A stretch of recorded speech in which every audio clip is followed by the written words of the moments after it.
Hello friends, welcome back to my YouTube channel study art hubs. आज discuss करने वाली है most important MCQs questions. Like आप TGT PGT की preparation कर रहे हैं या फिर केवीएस की, तो बहुत हेल्पफुल क्वेश्चंस हैं आपके लिए। क्वेश्चन फर्स्ट है स्क्रीन पर, ब्लैक पगोड़ा कहा जाता है। ब्लैक पगोड़ा किसे कहा जाता है? एलिफेंटा केव, खजुराहो केव, अजंता केव या फिर कोणार्क का सूर्य मंदिर। खजुराहो मंदिर होता है, सॉरी केव मैंने बोल दिया। हाँ, ब्लैक पगोड़ा किसे कहा जाता है? ब्लैक पगोड़ा कोणार्क के सूर्य मंदिर को। कामसूत्र के रचयिता कौन थे? कपिल मुनि, राहुल सांकृत्यायन, वात्स्यायन या फिर यशोधर पंडित। कामसूत्र एक ग्रंथ है पंडित यशोधरा की। इसमें 64 आर्ट के बारे में डिस्कस किया जाता है। National gallery of modern art स्थित है, जिसे शॉर्ट में बोलते हैं एनजीएमए। एनजीएमए दैट मीन्स नगमा। कहाँ पर स्थित है? न्यू दिल्ली, जोधपुर या फिर जयपुर। न्यू दिल्ली में स्थित है। टाइम ड्यूरेशन क्या रहा था? 1954।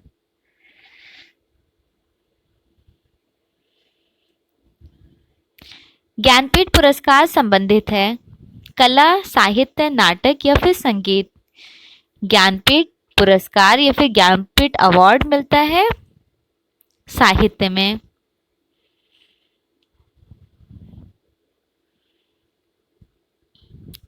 निम्नलिखित में से किसके द्वारा कांस्य मूर्तियां भी निर्मित की गई हैं?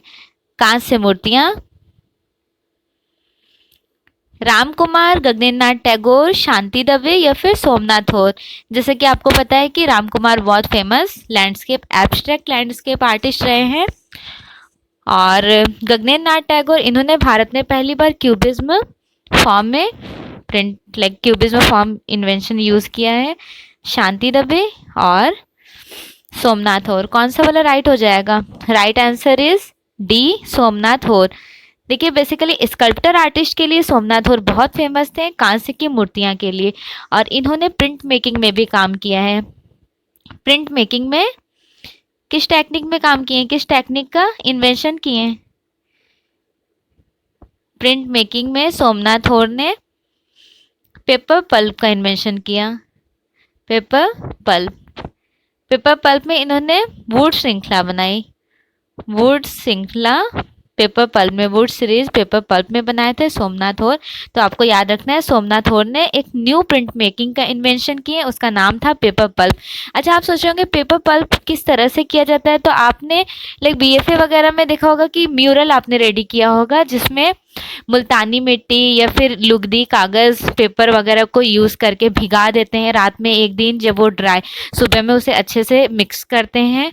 मिक्स करने के बाद ग्लू वगैरह का यूज करके उसे क्ले की तरह रेडी करते हैं। That is called paper pulp. उसी टेक्निक को बोलते हैं पेपर पल्प। क्योंकि ये वाली टेक्निक मैंने बीएफए में ट्राई किया था। चलिए नेक्स्ट क्वेश्चन देखिए। HTML इंगित करता है। HTML क्या इंगित करता है? Hyper text markup language, hyper text manipulation language, hyper text managing links या फिर हाइपर टेक्स्ट मैनिपुलेटिंग लिंक। कौन सा वाला राइट आंसर हो जाएगा? HTML। HTML का फुल फॉर्म है hyper text markup language. Offset colour painting के 4 कलर होते हैं। ऑफसेट कलर पेंटिंग के 4 कलर्स कौन कौन से होते हैं? हरा, लाल, नीला, काला। सियान, मेजेंटा, येलो, ब्लैक, हरा, लाल, पीला या फिर नीला। नीला, लाल, पीला, काला। देखिए, यहाँ राइट आंसर हो जाने वाला है बी। और कैसे बी हो गया, और ये CMY के होता क्या है? देखिए, सियान, मेजेंटा, येलो, ब्लैक, इसको शॉर्ट में कीवर्ड से कहते हैं CMY। वाई के, और के इज द की। पूछा जाता है के क्या है, तो के कीवर्ड है। आपने जेआरएफ का क्वेश्चन सॉल्व किया होगा तो इस तरह का सीएम वाई के का प्रोसेस पूछ लेता है, what is the key colour, तो के की कलर है। ऑफसेट कलर सीएम वाई के आप तो समझ गए। देखिए आपको रोटेट लर्निंग यहाँ पे नहीं करना है, आपको समझना है। लाइक प्रिंट मेकिंग वाले के शॉप पे गए होंगे जो प्रिंटिंग निकालते हैं, जैसे आपको फोटो क्लिक कराना है, जब आप फोटो क्लिक करा रहे होते हैं पोस्ट कार्ड साइज का, उसके बाद प्रिंट मेकिंग वाले जो प्रिंटिंग वाले होते हैं वो क्या करते हैं, इस तरह से उनके पास एक मशीन होती है और यहाँ पर एक बॉक्स निकला होता है जिसमें 4 डब्बे की तरह इस तरह बना रहता है। एक में लिखा रहता है सी, दूसरे में एम, तीसरे में वाई, चौथे में के। और ये सी एम वाई के नंबर डला होता है उसी बॉक्स में। जैसे सी में सियान वाला कलर सप्लाई किया जाता है, एम में मेजेंटा, वाई में येलो और बी में ब्लैक कलर। और इसके बाद जो हमारी फोटोग्राफी प्रिंटिंग निकलती है रेडी होकर, वो इसी सी एम वाई के कलर से ही बनाया जाता है। सिंपल तरीके से जैसे हमें पेंटिंग करनी है तो हमें कौन सा कलर चाहिए, प्राइमरी सेकेंडरी कलर्स, यही सारे तो कलर्स चाहिए, उससे हम एक पेंटिंग प्यारी सी रेडी करेंगे। लेकिन जब ये प्रिंट मेकिंग ऑफसेट का बात होता है तो हम जब फोटोज निकालते हैं उसमें CMY के कलर्स को यूज किया जाता है। क्लियर, यहाँ तक तो अच्छे से समझ आ गया। अब आपको ये भी ध्यान रखना है कि इसे प्रोसेस कलर भी कहते हैं। पूछा जाए कि प्रोसेस कलर किसे कहा जाता है, प्रोसेस कलर कहा जाता है सियान, मेजेंटा, येलो, ब्लैक, CMYK को। अगर शॉर्ट में भी पूछा जा सकता है कि ऑफसेट कलर बताइए तो ना, अगर CMYK सियान, मेजेंटा, येलो, ब्लैक ना लिखा हो तो आप शॉर्ट में भी याद रखिए की कलर्स में CMYK। ओके, इसे प्रोसेस कलर बोलते हैं और इसे क्या बोलते हैं पता है, और इसे एडिट सब्सट्रैक्टिव कलर्स भी बोलते हैं। सब्सट्रैक्टिव कलर्स, ये टर्म्स आपको याद रखना है। सब्सट्रैक्टिव कलर्स क्या होता है, वो कलर्स, एक होता है सब्सट्रैक्टिव, दूसरा होता है एडिटिव। देखिए अब मैं एक्सप्लेन करती हूँ। एडिटिव कलर्स में आपके इंक्लूड हो जाएंगे RGB। RGB जो प्रकाश के रंग हैं, प्रकाश के रंग RGB हैं, ये आपके एडिटिव में यूज़ हो जाएंगे और ये कलर्स आपके सब्सट्रैक्टिव में यूज़ हो जाएंगे। सब्सट्रैक्टिव में अब सिंपल तरीके से आप देखिए, मैंने अपने पेपर में मतलब अपने स्क्रीन पे थंबनेल लगाती हूँ, आपने देखा होगा प्यारा सा कोई भी थंबनेल लगा होता है। उस थंबनेल को बनाने के लिए पहले मुझे RGB कलर्स को चूज़ करना पड़ता है, और अगर उसी कलर्स को मुझे हार्ड फॉर्म में निकालना हो तो प्रिंट मेकिंग के थ्रू मैं निकालूंगी, प्रिंटिंग के थ्रू, तो मुझे CMY कलर्स यूज़ करना पड़ेगा, CMYK। सिंपल तरीके से मैंने इसी तरह से आपको समझाने की कोशिश की है। वैसे तो मुझे पता है कि आप लोगों को अच्छे से पता होगा, फिर भी मैंने एक बार एक्सप्लेन कर दिया, क्योंकि मैं जो थंबनेल डिज़ाइन करती हूँ उसमें RGB कलर्स का यूज़ करती हूँ, या फिर स्क्रीन पे जैसे PPT वगैरह रेडी करती हूँ तो RGB कलर्स का यूज़ करती हूँ, और जब मुझे प्रिंट निकालना होता है तो CMYK कलर से मैं प्रिंट निकाल लेती हूँ। मैंने इसलिए इतने अच्छे से आपको एक्सप्लेन कर दिया जस्ट बिकॉज मेरे पास ऑलरेडी प्रिंटिंग मशीन है, मैं हमेशा ये कलर सप्लाई करती रहती हूँ, तो मुझे मज़ा आया आप लोगों को बताने में। नेक्स्ट क्वेश्चन देखिए, राजा रवि वर्मा की मृत्यु कब हुई थी, 1906, 1918, 1931 या फिर 1941? बताइए। अच्छा, कोई भी मटेरियल से फिर पेंटिंग हो गया, जो चीज़ें डेली आप प्रोसेस में रहते हैं वो कितनी अच्छे से एक्सप्लेन कर सकते हैं ना। अच्छा, इनकी मृत्यु बताइए और इनका जन्म भी बताइए। 1848 ईस्वी में केरल के किलमनूर नामक ग्राम में इनका जन्म हुआ था, और 1906 में इनकी मृत्यु हुई थी राजा रवि वर्मा की। भारतीय विषयों को पाश्चात्य शैली में किसने चित्रित किया? सब्जेक्ट क्या थे? इंडियन सब्जेक्ट्स थे, और उसकी टेक्निक शैली थी वेस्टर्न। इस तरह की पेंटिंग सुधीर रंजन खासकीर ने की, जामिनी रॉय, अमृता शेरगिल या फिर छिरिनाथ मजूमदार ने? इस तरह की पेंटिंग अमृता शेरगिल ने की है। अमृता शेरगिल का जन्म हुआ था 1913 ईस्वी में बुदापेस्ट, हंगरी में। याद रखना है आपको कि बुदापेस्ट, हंगरी में इनका जन्म हुआ, और 1941 में इनकी मृत्यु हुई है लाहौर में। लाहौर में। वॉल्टर डिज्नी जनक हैं, किसके जनक हैं? स्टिल फोटोग्राफी, एनिमेशन प्रक्रिया, वीडियो फिल्म एडिटिंग या फिर ब्लॉक मेकिंग? वॉल्टर डिज्नी जनक है एनिमेशन प्रक्रिया, एनिमेशन का।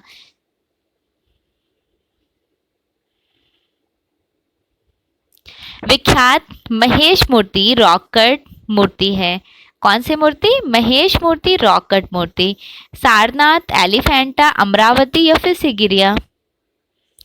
विख्यात महेश मूर्ति रॉक कट मूर्ति है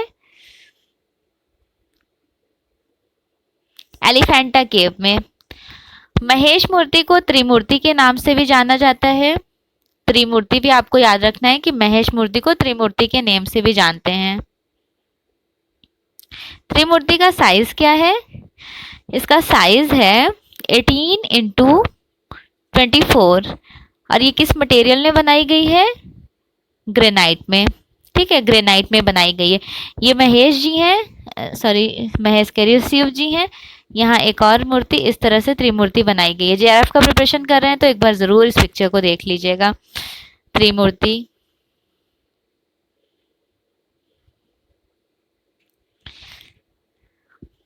भारतीय ग्रंथ बृहद संहिता के रचयिता कौन है? बृहद संहिता बाणभट्ट, कल्हड़, कालिदास, वारामिही। वारामिही है बृहद संहिता के लेखक रचयिता। The descents of Ganges, Ganga अवतरण नामक पत्थर पर कटी रिलीफ मूर्ति कहाँ पर है? महाबलीपुरम, अजंता, बनारस के समीप, गंगा घाट पर या फिर गंगोत्री में? The descent of Gangas, Ganga अवतरण महाबलीपुरम में है। रैम का संक्षिप्त रूप है। रैम का संक्षिप्त रूप rapid access memory, rolling access memory, rapid excurrent memories या फिर random access memory? Right answer is D, random access memory. अपने चित्रों में बिंदी का प्रयोग कौन करता है? सुबोध गुप्ता, अंजुम डोडिया, भारती खेर या फिर रियाज कोरू? देखिए, अपनी पेंटिंग में बिंदी का यूज करती थी भारती खेर। अब बिंदु पेंटिंग बहुत फेमस है एस.एच. रजा की। एस.एच. रजा की बहुत फेमस है बिंदु। और अगर पूछा जाए कि बिंदुवादी कलाकार कौन है? बिंदुवादी कलाकार बेंद्रे हैं। ठीक है। अच्छा, यूरोप में बिंदुवादी कलाकार कौन है? यूरोप में एक आर्ट मूवमेंट चला था जिसको इंग्लिश में बोलते हैं नियो इम्प्रेशनिज्म। नियो इम्प्रेशनिज्म या फिर पॉइंटलिज्म। पॉइंटलिज्म, नियो इम्प्रेशनिज्म या फिर पॉइंटलिज्म कहते हैं। और हिंदी में बिंदुवादी कहते हैं या फिर विभक्तिवादी कहते हैं। इसके जन्मदाता कहे जाते हैं जॉर्ज स्यूरेट। जॉर्ज स्यूरेट। इवन ये आर्ट मूवमेंट स्टार्ट हुआ था पेरिस, फ्रांस में 1884 से लेकर 1906 तक चला। यहाँ की बहुत फेमस और फर्स्ट पेंटिंग रही है 1884 की फर्स्ट पेंटिंग जॉर्ज स्यूरेट की, द बाथर्स। इवन द बाथर्स और भी आर्टिस्ट ने बनाए हैं, लेकिन इस आर्ट मूवमेंट की पहली पेंटिंग थी। हमने इसलिए एक्सप्लेन किया क्योंकि बिंदु वर्ड आ गया था और एग्जाम में इस तरह के क्वेश्चंस आए हुए थे इसलिए। प्री हिस्टोरिक इंडिया नामक पुस्तक किसकी है? W Edison, professor junior, Stuart Piggott या फिर BF garden? Prehistoric India बहुत फेमस है स्टुअर्ट पिगार्ड की। अगर क्वेश्चन में इंडिया ना देकर पूछा जाए प्री हिस्टोरिक पेंटिंग किसकी है, बताइए प्री हिस्टोरिक पेंटिंग पुस्तक किसकी है? प्री हिस्टोरिक पेंटिंग पुस्तक है बाड्रिक की। बाड्रिक की है। भारतीय आधुनिक चित्रकला का इतिहास आरंभ होता है। भारतीय आधुनिक चित्रकला का इतिहास कब आरंभ होता है? बंगाल स्कूल से, कोलकाता स्कूल से, मद्रास स्कूल से या फिर लखनऊ स्कूल से? बंगाल स्कूल से। बंगाल स्कूल का जो एग्जैक्ट टाइम था वो 1895 टू 1920 ये टाइम रहा है। और अगर चरम पुनरुत्थान पूछा जाए या चरम बंगाल का टाइम पूछा जाए तो 1905 से लेकर 1915 तक का था। 1915 क्यों रहा है 1905 से 1915? जस्ट बिकॉज यहाँ पर अवनींद्रनाथ टैगोर यहाँ पर एज ए टीचर इनरोल्ड हुए थे। क्लियर? अच्छा, कोलकाता स्कूल का टाइम बताइए। अच्छा, 1 मिनट रुक जाइए। बंगाली स्कूल में वॉश टेक्निक का इन्वेंशन हुआ है, वॉश टेक्निक। ठीक है, इसी के लिए बंगाल स्कूल बहुत फेमस रहा है। चलिए, Kolkata school 1854, clear. Madras school 1850, Lucknow 1911।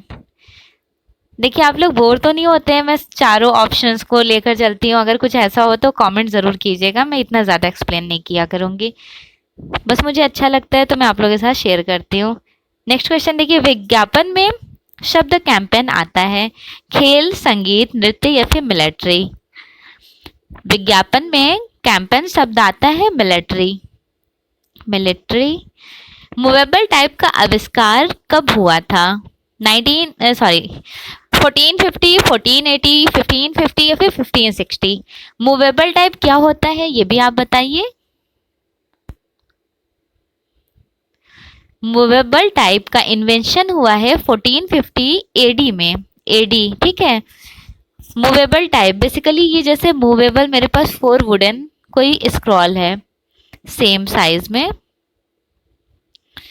जितने भी स्क्रॉल्स हैं हमने इसमें लिख दिया स्टडी, स्टडी। इससे ये तो सामने ऐसे सीक्वेंस में रखिए, जैसे एस कहीं और रख दीजिए, एस हमने यहाँ रख लिया, डी यहाँ रख लिया, बी वाई यहाँ रख लिया, मतलब ये कि चीज़ों को मूव करें, that is called eight movable type. ठीक है, मूवेबल टाइप का इन्वेंशन किसने किया था? 1450 एडी में सर जॉन गुटनबर्ग ने। ठीक है, सर जॉन गुटनबर्ग ने कब इन्वेंशन किया? 1450 एडी में। ठीक है, यूरोप में। कहाँ पे? तो ये भी आपको याद रखना है, यूरोप में, जर्मन में। इवन इससे पहले भी मूवेबल टाइप का इन्वेंशन हो चुका था। इन्होंने धातु मूवेबल टाइप का इन्वेंशन किया है 1450 में, धातु मूवेबल टाइप का। और 1040 में मिट्टी के मूवेबल टाइप का इन्वेंशन हुआ था। किसने किया था मिट्टी के मूवेबल टाइप का इन्वेंशन? मिट्टी के मूवेबल टाइप का इन्वेंशन किए थे पेई सेंग, पेई सेंग, क्लियर। चलिए नेक्स्ट क्वेश्चन देख लेते हैं।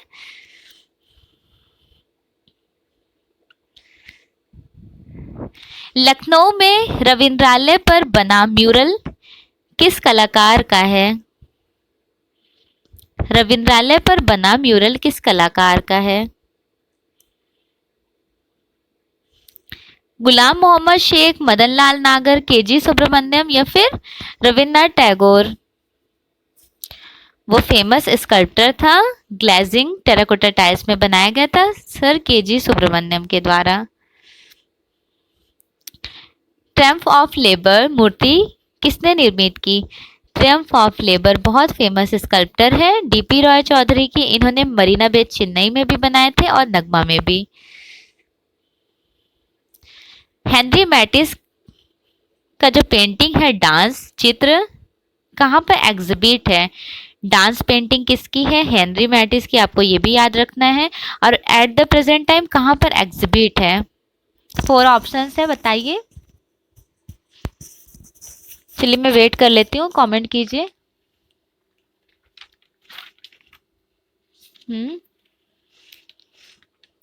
लूव्र म्यूजियम पेरिस में, या फिर museum of modern art New York में, नेशनल गैलरी लंदन या फिर metropolitan museum New York? So right answer is B, museum of modern art. ठीक है, मैं थोड़ा सा एक्सप्लेन करूंगी हेनरी मैटिस के बारे में। हेनरी मैटिस का डांस बहुत फेमस रहा है। म्यूजियम ऑफ मॉडर्न आर्ट में कुछ और भी इंपॉर्टेंट पेंटिंग्स हैं इनकी, लाइक बहुत फेमस है हेनरी मैटिस की painting Joy of life, Joy of life. Red studio, studio से आपको 3 नेम याद रखना है। रेड स्टूडियो इनका है, ग्यूस्टर कॉर्बेट का है आर्टिस्ट स्टूडियो, और मिले ने बनाया है, मिले कह रही, हाँ मिले का भी है, उनका है कलाकार का कार्यकक्ष, और एक है मूर्तिकार का कार्यकक्ष पिकासो का। इस स्टूडियो से याद रखिएगा, 3-4 है, मैं वैसे सिम्बलाइज करके आपको नेक्स्ट वीडियोस में एक ऐसा वीडियो भी बना दूंगी। हाँ, हेनरी मैटिस की आपको पेंटिंग याद रखनी है, जॉय ऑफ लाइफ, बहुत इंपॉर्टेंट है, इवन ये एग्जाम में आई हुई है। रेड स्टूडियो भी एग्जाम में आ चुका है, मोस्ट इंपॉर्टेंट है। नेक्स्ट है हरा पट्टी, हरा पट्टी, लाल पट्टी,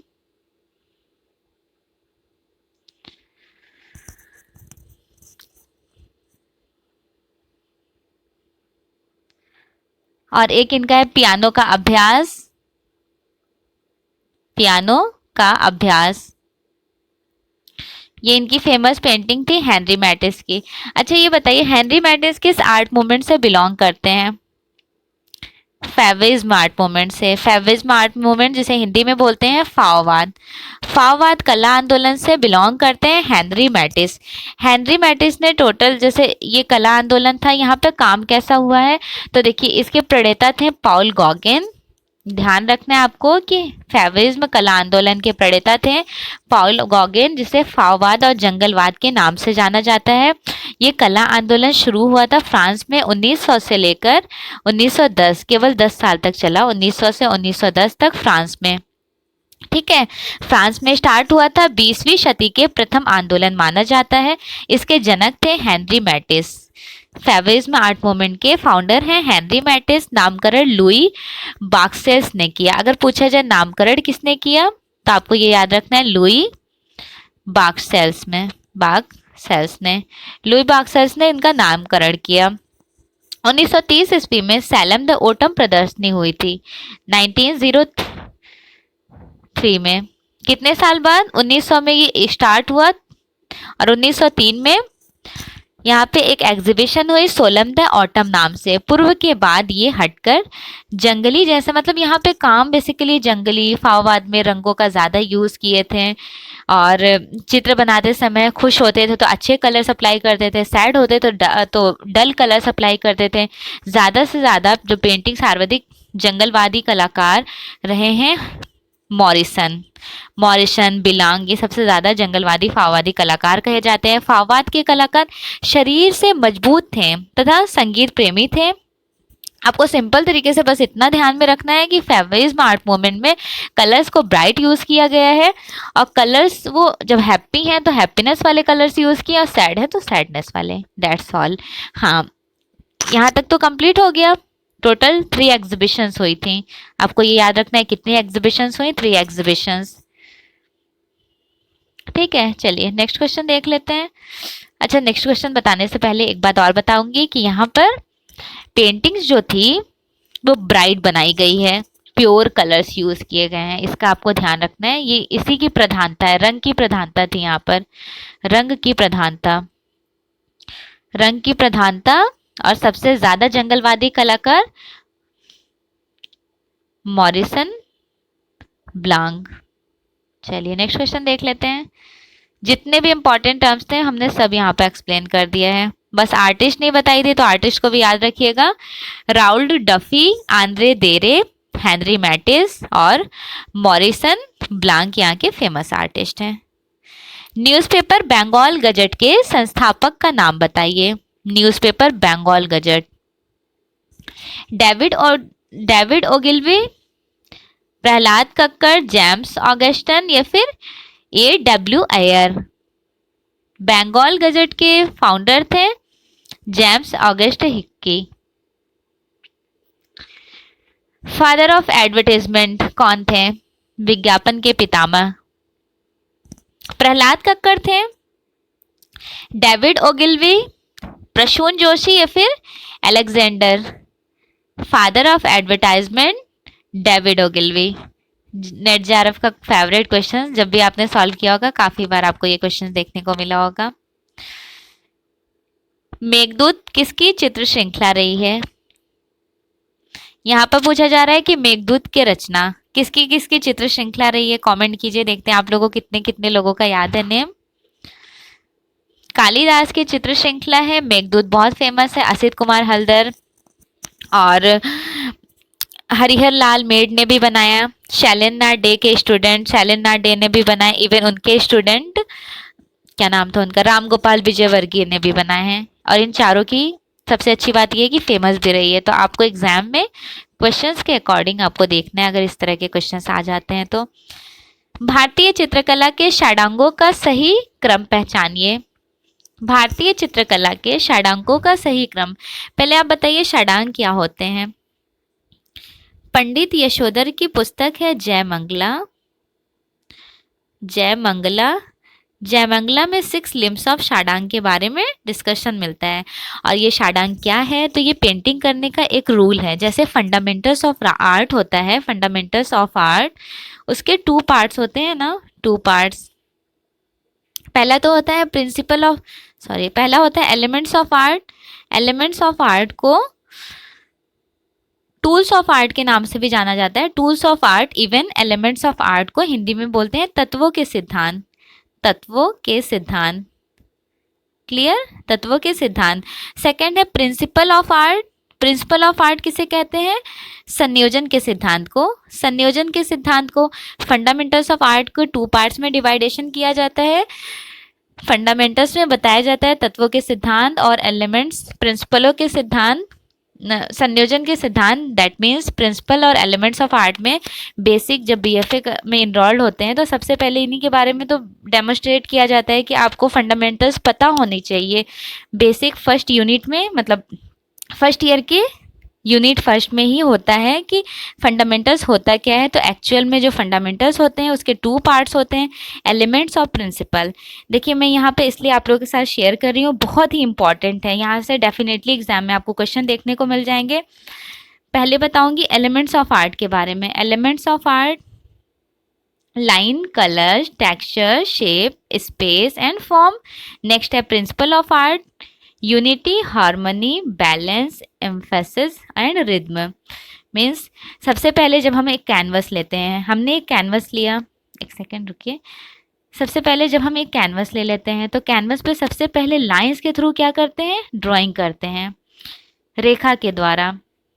फिर क्या करते हैं, कलर्स अप्लाई करते हैं, प्यारा प्यारा सा कलर्स लैंडस्केप में फिल करते हैं। Texture, shape, space and form. सबसे पहले कलाकार का कार्यकक्ष लिया जाता है चित्र करने के लिए।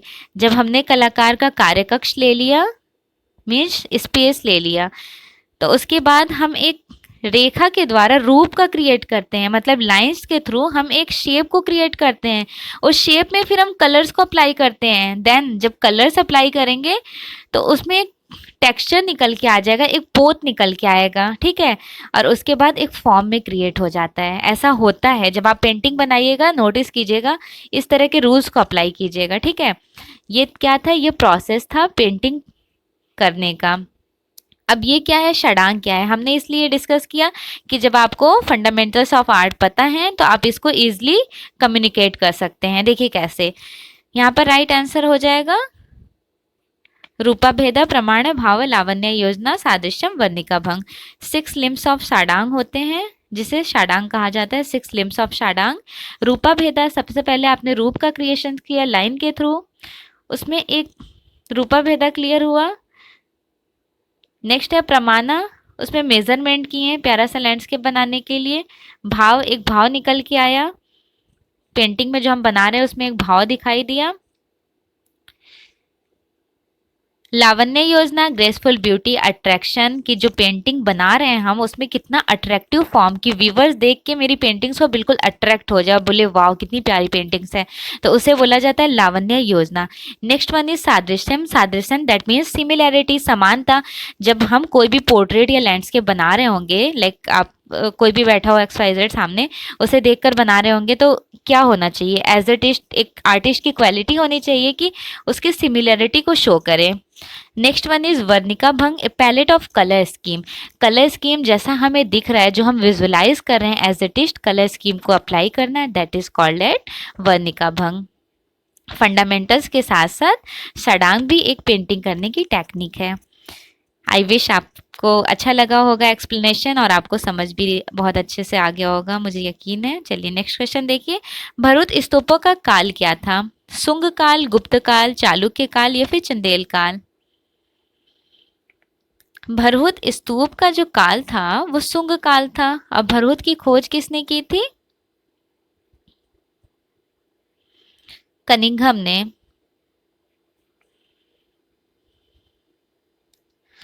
नंदलाल बोस किसके शिष्य थे? शिष्य दैट मीन्स किसके स्टूडेंट थे?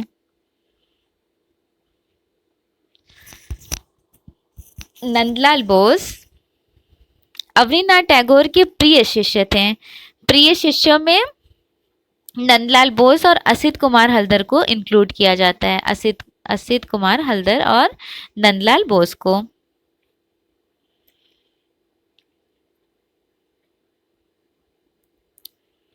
निम्नलिखित में से कौन लिथोग्राफिक पोस्टर्स के लिए विख्यात है? लिथोग्राफी पोस्टर्स के लिए कौन जाना जाता है?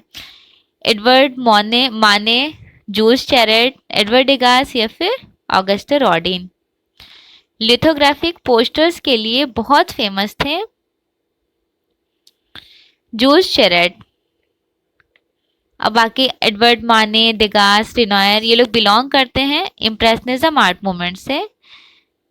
इम्प्रेशनिज्म आर्ट मूवमेंट से, जिसे हिंदी में बोलते हैं प्रभाववाद। प्रभाववाद बेसिकली प्रभाववाद में कैसा काम हुआ है? ये आर्ट मूवमेंट फ्रांस में चला था। शुरुआत हुई थी फ्रांस में 1870 से लेकर के 90 तक, पूरे 20 साल तक चले थे। क्लियर? प्रभाववाद के जनक कहे जाते हैं क्लाउड मोनेट को। क्लाउड मोनेट, जिन्हें हिंदी में कहा जाता है मोने। हिंदी में मोने कहा जाता है, क्लाउड मोनेट को मोने। ठीक है, ये जन्मदाता थे। और बेसिकली यहाँ पे विबग्योर कलर्स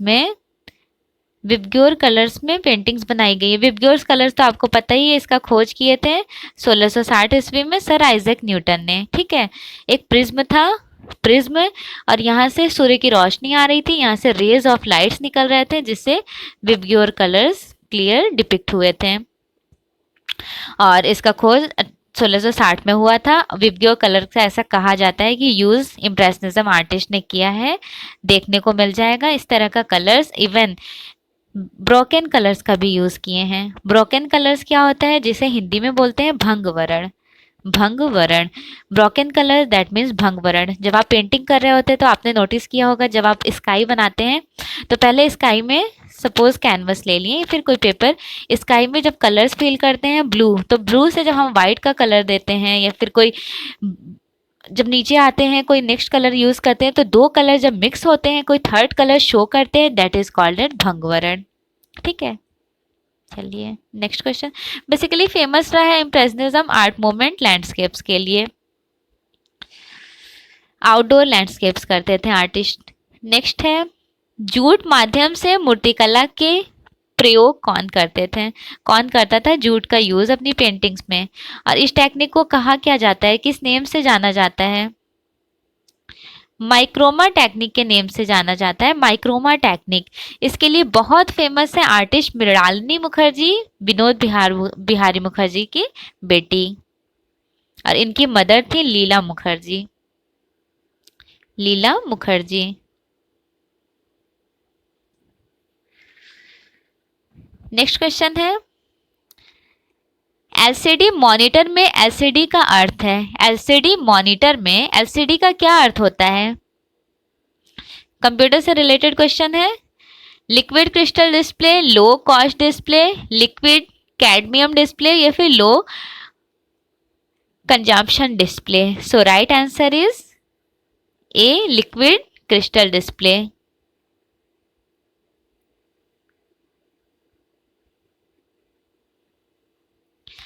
किसी अति यथार्थवादी चित्रकार ने the wall of the moon भित्ति चित्र दैट मीन्स म्यूरल पेरिस में यूनेस्को इमारत पर बनाए थे। म्यूरल कहाँ बनाए थे? पेरिस में यूनेस्को इमारत पर। कौन बनाया था? जॉन मीरो, सैल्वाडोर डाली, रेनी मैग्रेट या फिर पॉल डेल्वा? इस तरह का म्यूरल बनाए थे जॉन मीरो। ठीक है, बहुत फेमस म्यूरल है जॉन मीरो की, the wall of the moon. आपने एज इट इज ये वाला जेआरएफ में भी क्वेश्चन देखा होगा, सेम पूछा गया है कि the wall of the moon भित्ति चित्र पेरिस में यूनेस्को इमारत में बनाया गया था। किसने बनाया? जॉन मीरो ने।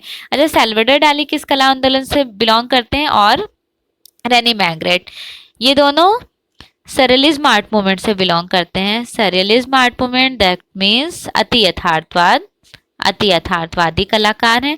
अति यथार्थवाद 1924 से लेकर 45 तक चला था फ्रांस पेरिस में। कहाँ स्टार्ट हुआ? फ्रांस पेरिस में। बेसिकली यहाँ पर काम कैसा हुआ है तो देखिए, अति यथार्थवादी सरलिस्ट आर्टिस्ट ने ड्रीमी लाइफ को कैप्चर किया है, फैंटेसी को कैप्चर किया है, जो एक्चुअल लाइफ में नहीं होती है, इस तरह के पेंटिंग्स को बनाए थे। इनकी बहुत फेमस पेंटिंग है सैल्वाडोर डाली की the persistence of memory, the persistence of memory. और दूसरी पेंटिंग है the burning giraffe, the burning giraffe. और एक बहुत फेमस पेंटिंग है इनकी मेल्टिंग वॉच, मेल्टिंग वॉच। ये तीनों बहुत फेमस है। ठीक है, चलिए नेक्स्ट आर्टिस्ट देख लेते हैं। Next question, sorry next artist कह रही हूँ। बाघ गुफाएं किस जनपद में हैं? बाघ की गुफाएं किस जनपद में हैं? दमोह जनपद, रीवा जनपद, सतलाम जनपद या फिर धार जनपद? बाघ की गुफाएं धार जनपद में हैं। ठीक है, बाघ की गुफा की खोज कब हुई थी, किसने की थी? 1828 में डेंजरफील्ड ने, डेंजरफील्ड ने। और बाघ में टोटल 9 केव्स हैं, 9 गुफाएं। ठीक है, कितनी केव्स हैं? 9 गुफाएं हैं। बाघ की गुफा नंबर 2 से सुबंधु का ताम्रपत्र मिला, सुबंधु का ताम्रपत्र। बाघ की गुफा में सबसे इंपॉर्टेंट टास्क ये है कि यहाँ पे जो 9 गुफाएं हैं उनका नाम क्या क्या है। गृह गुफा, 5 पांडव, हाथी खाना, रंग महल, पाठशाला। मैं आपको एक ट्रिक बताती हूँ, मैंने मतलब याद कर रही थी तो एक ट्रिक बनाई कि सबसे पहले जब हम लोग घर में एंट्री करते हैं, ये हमारा गृह है, गृह गुफा में कौन एंटर किया? 5 पांडव।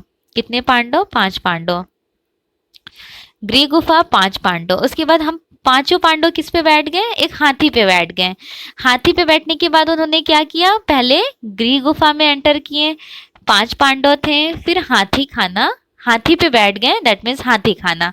चौथा क्या किए? रंग महल, पूरे घर को कलर करना, रंग महल, महल को रंग दिए, चौथा हो गया रंग महल। पांचवा पाठशाला, जब सब लोगों ने अच्छे से पेंटिंग वगैरह कर लिया, फिर बैठ के सब लोग पाठशाला पढ़ने लगे। सॉरी, गृह गुफा, 5 पांडव, हाथी खाना, रंग महल एंड द पाठशाला। उसके बाद जो कुछ केव 7, 8, 9 जो बचते हैं उनका नामकरण नहीं हुआ था, जस्ट बिकॉज, इसलिए क्योंकि वो प्रॉपर तरीके से बंद था। तो इस ट्रिक को आप फॉलो कर सकते हैं अगर आपको मेरी ट्रिक अच्छी लग रही है, क्योंकि मैं तो इसी तरह से अचानक से मेरे माइंड में आया कि ऐसे ऐसे कंपोज कर लें। चलें नेक्स्ट क्वेश्चन देखिए। कोणार्क किस देवता का मंदिर है? कोणार्क किस देवता का मंदिर है? ब्रह्मा जी का, विष्णु जी का, सूर्य जी का या फिर शिव जी का? कोणार्क का सूर्य मंदिर, कोणार्क में ही छुपा हुआ है कोणार्क का सूर्य मंदिर, अर्थात सूर्य देवता का मंदिर है। मंदिर में सूर्य जी हैं, सूर्य जी की मूर्ति स्थापित है। नेक्स्ट क्वेश्चन है, चट्टान काटकर बनाया गया द्रौपदी रथ कहाँ पर है? द्रौपदी रथ एलोरा में, पुरी में, हम्पी में या फिर महाबलीपुरम में? द्रौपदी रथ है महाबलीपुरम में, पल्लव काल का है, 6ठी शताब्दी। कश्मीर का शालीमार बाग किसने बनवाया था? ये तो काफी फेवरेट क्वेश्चन आप लोगों का रहा होगा लास्ट क्लास में, इतना लंबा चला था, मुगल शैली। काफी कमेंट्स आ रहे थे, लोग बहुत बोर हो गए। मुगल डायनेस्टी कुछ लंबा भी था। चलिए देख लीजिए, बाबर, हुमायूं, जहांगीर या शाहजहां? बताइए। कश्मीर का शालीमार बाग जहांगीर ने बनवाया। सिस्टाइन चैपल में भित्ति चित्र बनाए थे, किसने बनाए थे भित्ति चित्र सिस्टाइन चैपल में? और सिस्टाइन चैपल का साइज क्या है? चैपल का मतलब ही होता है गिरजाघर। क्या होता है? गिरजाघर। ठीक है, चैपल का मतलब गिरजाघर। और सिस्टाइन चैपल, जैसे ये हो गया चैपल, इसका साइज क्या था? 10,000 स्क्वायर फीट, 10,000 स्क्वायर फीट। आपको ये साइज भी याद रखना है कि 10,000 स्क्वायर फीट में माइकल एंजिलो ने सिस्टाइन चैपल पे म्यूरल बनाए थे। म्यूरल किस टेक्निक में? Fresco buono technique, that means गीली भित्ति पर ऑन द स्पॉट जो कंप्लीट करना होता है। फ्रेस्को ब्यूनो टेक्निक स्टार्ट भी हुआ था हाई रेनेसेंस आर्टिस्ट के थ्रू 14th सेंचुरी इटली में। म्यूरल बनाए थे सिस्टाइन चैपल पर, भित्ति से चित्र पर। पूछा जाता है किस पर, तो सीलिंग पर। सीलिंग किसे कहते हैं? देखिए वॉल तो आपको पता है, वॉल जो हमारा दीवार होता है, वॉल ये वाला होता है, और जो ये ऊपर जब छत बन जाता है इसे ही सीलिंग कहते हैं। तो सीलिंग पे म्यूरल बनाए थे फ्रेस्को ब्यूनो टेक्निक में माइकल एंजेलो, और 300 फिगर्स का यूज किए थे। इस सीलिंग पर जो फिगर्स बनाए थे टोटल 300 फिगर्स थे। किसी किसी बुक में 359 भी लिखा हुआ था, 300 को ज्यादा चांसेस दिया गया कि वो करेक्ट है। सत्यजीत रॉय की फिल्म द इनर आइज संबंधित है जैमिनी रॉय, रविन्द्रनाथ टैगोर, नंदलाल बोस या फिर विनोद बिहारी मुखर्जी। विनोद बिहारी मुखर्जी के लाइफ पर सत्यजीत रॉय ने मूवी बनाई थी the inner eyes, just because blind हो गए थे कुछ टाइम के बाद विनोद बिहारी मुखर्जी, इसलिए। गीता कपूर कौन है? चित्रकार, मूर्तिकार, प्रिंट मेकर या फिर इतिहासकार तथा कला समीक्षक। Geeta Kapoor was a famous art historian and art critic. इस तरह का क्वेश्चन देखकर अच्छा लगता है। बहुत सारे क्वेश्चंस 2013 में ऐसे हैं जो जेआरएफ में भी आए हुए क्वेश्चंस हैं। चलिए नेक्स्ट क्वेश्चन देखिए। लियोनार्डो दा विंसी के शिक्षक कौन थे? Teacher Lorenzo Ghiberti, Donatello, Verrocchio, Giorgio Vasari. अच्छा कौन कौन बताइए 2023 वाला जेआरएफ के पेपर की प्रिपरेशन कर रहे हैं, ये भी फॉर्म आपने अप्लाई किया है। मैं वेस्टर्न आर्ट सोच रही थी स्टार्ट करने के लिए। वेस्टर्न आर्ट कितने स्टूडेंट ऐसे हैं जो बहुत ज़्यादा चाहते हैं कि मैं वेस्टर्न आर्ट ब्रीफली एक्सप्लेन करके पढ़ाऊँ थ्योरी के साथ, या फिर एमसीक्यू सिर्फ क्वेश्चंस कराऊँ?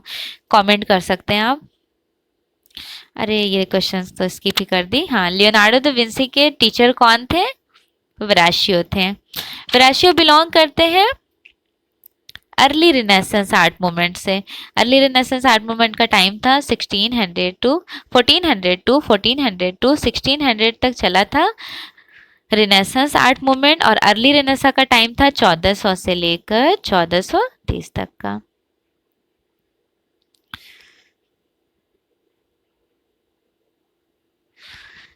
कोणार्क में सूर्य मंदिर के जगमोहन पर सूर्य देवता की प्रतिमाएं किसकी बनी हुई हैं? काला क्लोराइड का, ब्लैक क्लोराइड की बनी हुई है। किस चित्रकार ने स्कूल ऑफ एथेंस चित्रित किए? स्कूल ऑफ एथेंस वेटिकन पुस्तकालय, वेटिकन म्यूजियम में बनाई गई है 1508-9 से 12 तक में। किसने बनाया? माइकल एंजेलो, लियोनार्डो विंसी, टिशियन या फिर रफेल ने? आर्टिस्ट लियोनार्डो, सॉरी क्या कर रही हूं मैं, हाँ रफेल ने। रफेल की बहुत फेमस है school of Athens. Blue Rider नाम के नौ आंदोलन की पहल किस कलाकार ने की थी? नौ आंदोलन की पहल किस कलाकार ने की थी? Blue Rider. थोड़ा सा ब्लू राइडर के बारे में भी आपको बताऊंगी। देखिए इस क्वेश्चन का राइट आंसर जो होगा वो बताइए। राइट आंसर इज सी, वैसली कंडेंस्की। सबसे पहले ब्लू राइडर के बारे में जानने से पहले आपको एक्सप्रेशनिज्म आर्ट मूवमेंट के बारे में पता होना चाहिए। एक्सप्रेशनिज्म आर्ट मूवमेंट जिसे हिंदी में बोलते हैं अभिव्यंजनावाद।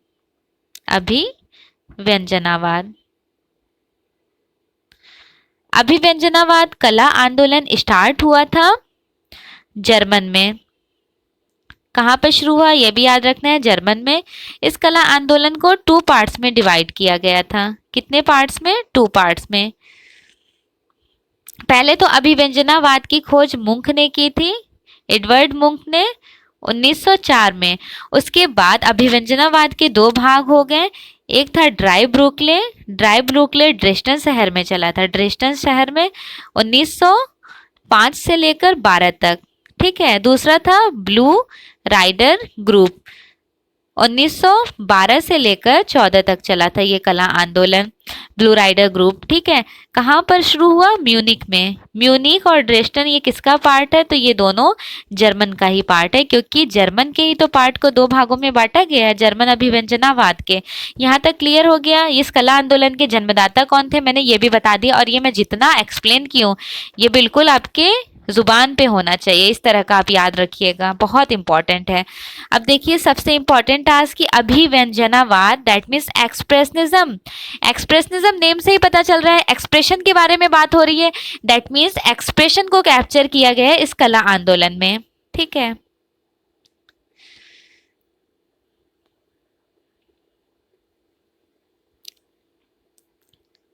किस कलाकार ने अपना कैरियर सिनेमा पोस्टर और कट आउट पेंट के रूप में आरंभ किया था? सिनेमा पोस्टर और कट आउट के पेंट के रूप में बहुत फेमस थे artist MF Hussain. MF Hussain belong करते हैं पैक ग्रुप से, पैक ग्रुप के मेंबर रहे हैं। इवन पैक ग्रुप के फाउंडर जन्मदाता एसएच रजा थे। ये कला आंदोलन 1947-48 के टाइम ड्यूरेशन समथिंग स्टार्ट हुआ था।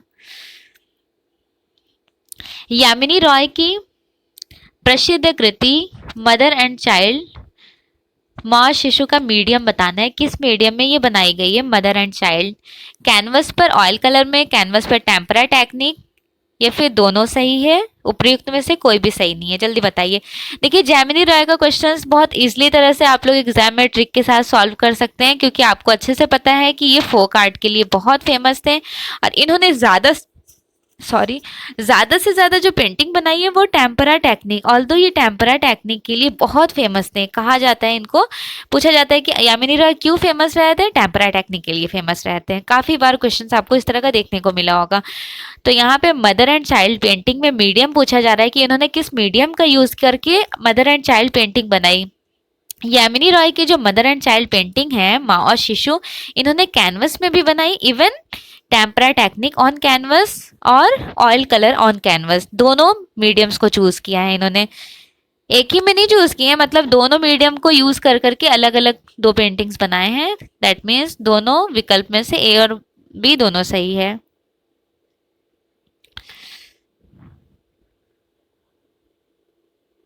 भारत में पहली विज्ञापन एजेंसी खुली थी, कहाँ पर खुली थी? दिल्ली में, मुंबई में, अहमदाबाद में, या फिर कोलकाता में? भारत में पहली विज्ञापन एजेंसी कहाँ पर खोली गई थी? भारत में पहली विज्ञापन एजेंसी मुंबई में ओपन हुई है। लेजर प्रिंटिंग में रेजोल्यूशन की इकाई को क्या कहते हैं? डेप्थ पर inches, that means DPI, DPI कहते हैं। डॉट पर इंच फुल फॉर्म है। पद्मपाणि बोधिसत्व कहाँ पर है? पद्मपाणि बोधिसत्व बहुत फेमस म्यूरल पेंटिंग है, अजंता में बनाई गई है, केव नंबर 1 में। केव नंबर 1 में बहुत फेमस रही है, हैंड में ब्लू लोटस लिए हुए। अच्छा देखिए, अजंता केव्स के बारे में थोड़ा सा एक्सप्लेन करती हूँ। बहुत इंपॉर्टेंट गुफा है ये, यहाँ से आपको डेफिनेटली एग्जाम में क्वेश्चन देखने को मिलेगा। इसका निर्माण हुआ है पूर्व से पश्चिम की ओर, पूर्व से पश्चिम की ओर। इवन टोटल 30 केव्स हैं, 30 गुफाएं। पहले 29 केव्स थी, बाद में 15 करके एक गुफा का इन्वेंशन हुआ, फिर टोटल 30 हो गई। कहीं पर 29 और कहीं पर 30 राइट क्वेश्चंस में सही कराया गया है, लेकिन अगर ऑप्शन में एग्जामिनेशन हॉल में 29 और 30 दोनों होगा ऑप्शन में, तो आप नियर अबाउट 30 को टच कीजिएगा, 29 को नहीं, क्योंकि बाद में एक और गुफा मिली है। और अगर 30 ऑप्शंस में नहीं होगा तो खैर मजबूरी में तो 29 ही सही करना होगा, है ना। चलिए देखिए, ये गुफा में पूरी 30 गुफाएं थी, अजंता गुफा में 30। और किस नदी के किनारे है? तो ये जो नदी है ये है बघौरा नदी। बघौरा नदी के किनारे महाराष्ट्र औरंगाबाद में, महाराष्ट्र औरंगाबाद में। यहाँ पे एक केव नंबर 4 है जो सबसे बड़ा विहारा कहा जाता है। केव नंबर 9 हीनायान महायान दोनों से संबंधित है। केव नंबर 29 सबसे बड़ी चैत्य कही जाती है। और अगर आपका अजंता केव तैयार नहीं है, ये अजंता केव से आपको 100% एग्जाम में एक क्वेश्चन तो देखने को मिलेगा। तो अच्छे से प्रिपरेशन नहीं है तो आप मेरे एक वर्ल्ड आर्ट प्लेलिस्ट है उसमें जाइएगा, थंबनेल में अजंता गुफा लिखा हुआ है, वहां पर मैंने डिस्क्रिप्शंस के साथ एमसीक्यूज क्वेश्चन सॉल्व कराए हैं। अगर आप वो प्लेलिस्ट का एक वीडियो भी देखेंगे, डेफिनेटली मुझे यकीन है आप पूरे वीडियोस देखेंगे, क्योंकि मैंने to the point important materials वहां पर प्रोवाइड किए हैं। कलमकारी का संबंध किस राज्य से है? कलमकारी का संबंध बताना है किस राज्य से है? आंध्र प्रदेश से, उत्तर प्रदेश, बिहार या फिर छत्तीसगढ़ से? कलमकारी का संबंध है आंध्र प्रदेश से। और कलमकारी क्या है आंध्र प्रदेश की? तो ये एक फोक आर्ट है। फोक आर्ट दैट मीन्स एक लोक कला है जो क्लॉथ पे की जाती है, क्लॉथ या फैब्रिक पे। सेरीग्राफी किसका टेक्निकी नाम है serigraphy. Serigraphy basically silk screen का टेक्निकी नेम है। सेरीग्राफी क्या होता है? तो सिंपल तरीके से आप ऐसे समझ लीजिए, थोड़ा सा मैं एक्सप्लेन करूंगी, बहुत इंपॉर्टेंट है। यहाँ से अगर क्वेश्चंस एग्जाम में देखने को मिल जाएं तो मैं नहीं चाहती हूँ आपके क्वेश्चंस एक भी मिस हो एग्जामिनेशन हॉल में। सेरीग्राफी देखिए एक सिल्क स्क्रीन का प्रोसेस है। प्रिंट मेकिंग का जो पार्ट होता है, प्रिंट मेकिंग का, देयर आर 4 पार्ट्स। उसके 4 होते हैं। कौन कौन से वो 4 पार्ट होते हैं? सबसे पहले देखिए हो जाएगा रिलीफ, दूसरा है इंटैग्लियो, ठीक, इंटैग्लियो। तीसरा है planography and the last one is serigraphy. देखिए जिसको आता है उसका बहुत अच्छी बात है, उसकी रिवीजन हो जाएगी, और जिसे नहीं पता है उसे कुछ न्यू आज सीखने को मिलेगा। Relief, intaglio, planography and serigraphy. Relief के 2 पार्ट हैं। कितने पार्ट हैं? याद रखना है 2। कौन कौन से? पहला है लिनो कट, दूसरा है वुड कट। लिनो कट में ऑफ कोर्स आपने बीएफए सेकेंड ईयर में लिनो कट या फर्स्ट ईयर में बनाए होंगे जरूर। लिनो कट एक लेदरिंग लाइक लेदर का होता है, इस तरह का एक शीट, लेदर शीट होती है लिनो कट की, ब्लैक कलर की। उसमें इंग्रेव करते हैं, ड्राइंग करने, वाइट कलर की पेंसिल से ड्राइंग की जाती है, प्यारे से इंग्रेव करते हैं, मीन्स रिलीफ टेक्निक है। दूसरा है वुड कट, ये दोनों सेम प्रोसेस में ही वर्क होता है। सेकंड है इंटैग्लियो। इंटैग्लियो जो होता है, देयर आर 7 प्रोसेस। इंटैग्लियो के कितने पार्ट हैं? 7 पार्ट हैं। कौन कौन से वो हैं?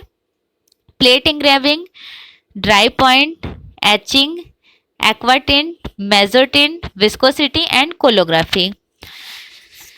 प्लेट इंग्रेविंग 1400 आई थिंक 1430 का है। ड्राई पॉइंट 1480, एचिंग अम्लांकन 1500 का है। टाइम ड्यूरेशन एक्वा टिंट का है 1668, मेजो टिंट 1772। फिर विस्कोसिटी और कोलोग्राफी का टाइम है 1955 का और विस्कोसिटी 1950 का। ये एग्जैक्ट टाइम रहा है जब इनका इन्वेंशन हुआ था। थर्ड हो गया planography, that is called lithography. इसमें लिथोग्राफी इंक्लूड हो जाता है। 2 प्रोसेस है इसके अंदर, 2 पार्ट है, एक लिथोग्राफी है और सेकंड है ओलियोग्राफी। 2 पार्ट है। लिथोग्राफी की खोज किसने की थी? सर सनेफेल्डर ने 1798 में। क्लियर। फिर लास्ट है सेरीग्राफी, जिसे सिल्क स्क्रीन के नाम से भी जाना जाता है। ये मैंने बिल्कुल ऊपर का बेसिक पार्ट बताया हुआ है। इसके अंदर तो प्रोसेस वगैरह लाइक जेआरएफ का प्रिपरेशन करेंगे तो बहुत वास्ट है, बहुत ज़्यादा है, उसका मैं बिल्कुल अलग से एक ब्रीफली वीडियो ज़रूर अपलोड कर दूंगी। लेकिन अभी बस आप बिल्कुल मेन चीज़ें, जो मेन कंटेंट होता है कंटेंट स्मार्ट स्टडी के लिए, बस ये सारे कंटेंट पे फोकस कीजिए कि इसके इतने इतने पार्ट्स हैं। अगर पूछा जाए कि प्लेट इंग्रेविंग किसका पार्ट है और ऑप्शन में दे दिया जाए silk screen, would cut, intaglio, lithography, तो आप आंख बंद करके सही कर देंगे, क्योंकि आपको पता है कि ये इंटैग्लियो का पार्ट है। बस इसी तरह से जेन्युइन क्वेश्चंस एग्जाम में आते हैं, ज़्यादा घबराने की भी बात नहीं है। और प्रोसेस पता होने से ये होता है ना, क्वेश्चन कभी गलत नहीं होंगे। ब्लू राइडर ग्रुप किसने चित्रित किया है? ब्लू राइडर ग्रुप किसने चित्रित किया? देखिए यहाँ पे ऑप्शंस नहीं था, मैं ये भी क्लियर कर देती हूँ, ऑप्शंस नहीं था, देन यहाँ पर राइट आंसर हुआ है French mark. Even French mark ने ब्लू राइडर ग्रुप नहीं चित्रित किया है, ब्लू राइडर ग्रुप चित्रित किए थे वेस्ली कंडेंस्की। वेस्ली कंडेंस्की कब किए थे, किसी को पता है कब किए थे? कमेंट कीजिए। 1903 में किए थे। 1903 में ब्लू राइडर ग्रुप पेंटिंग चित्रित किए थे म्यूनिक शहर में वेस्ली कंडेंस्की। देखिए जर्मन में basically Blue Rider group start हुआ था 1912 में, और इन्होंने 1903 में, थोड़ा सा मैं हिस्ट्री बता देती हूँ जिससे आप लोग को बिल्कुल कंफ्यूजन ना हो। देखिए फ्रेंच मार्क जो थे, फ्रेंच मार्क का लगाव घोड़ों से अधिक था, लेकिन वेस्ली कंडेंस्की का लगाव घुड़सवारों से अधिक था, तो इन्होंने ब्लू हॉर्स बनाए हैं। अगर यहाँ ब्लू हॉर्स दिया होता तो फ्रेंच मार्क करेक्ट हो जाते हैं, लेकिन पहले ही एक्सप्लेनेशन में बताया जा रहा है कि फ्रेंच मार्क का लगाव घोड़ों से था, लेकिन कंडेंस्की का लगाव घुड़सवारों से था। दोनों ने नीला रंग बहुत ज्यादा यूज किया है, दोनों की ब्लू कलर्स की फेमस है। Blue colour, blue colour. इनकी पेंटिंग बताते हैं, फ्रेंच मार्क की पेंटिंग। नीला घुड़सवार like horse, red horse, blue horse, जितने भी हॉर्स से रिलेटेड है वो पेंटिंग फ्रेंच मार्क ने बनाया है। नेक्स्ट है वेस्ली कंडेंस्की। वेस्ली कंडेंस्की ने ब्लू राइडर ग्रुप चित्रित किया था 1903 ईस्वी में। सबसे पहले देखिए होता क्या है, ये कला आंदोलन 1912 में शुरू होता है म्यूनिख जर्मन में। म्यूनिख जर्मन कहाँ पर? म्यूनिख जर्मन में शुरू हो जाता है।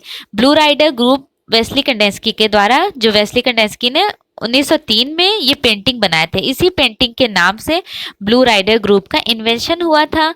फ्रेंच मार्क का लगाव घोड़ों से अधिक था, वेस्ली कंडेंस्की का लगाव घुड़सवारों से अधिक था, मीन्स राइडर से अधिक था, राइडर से।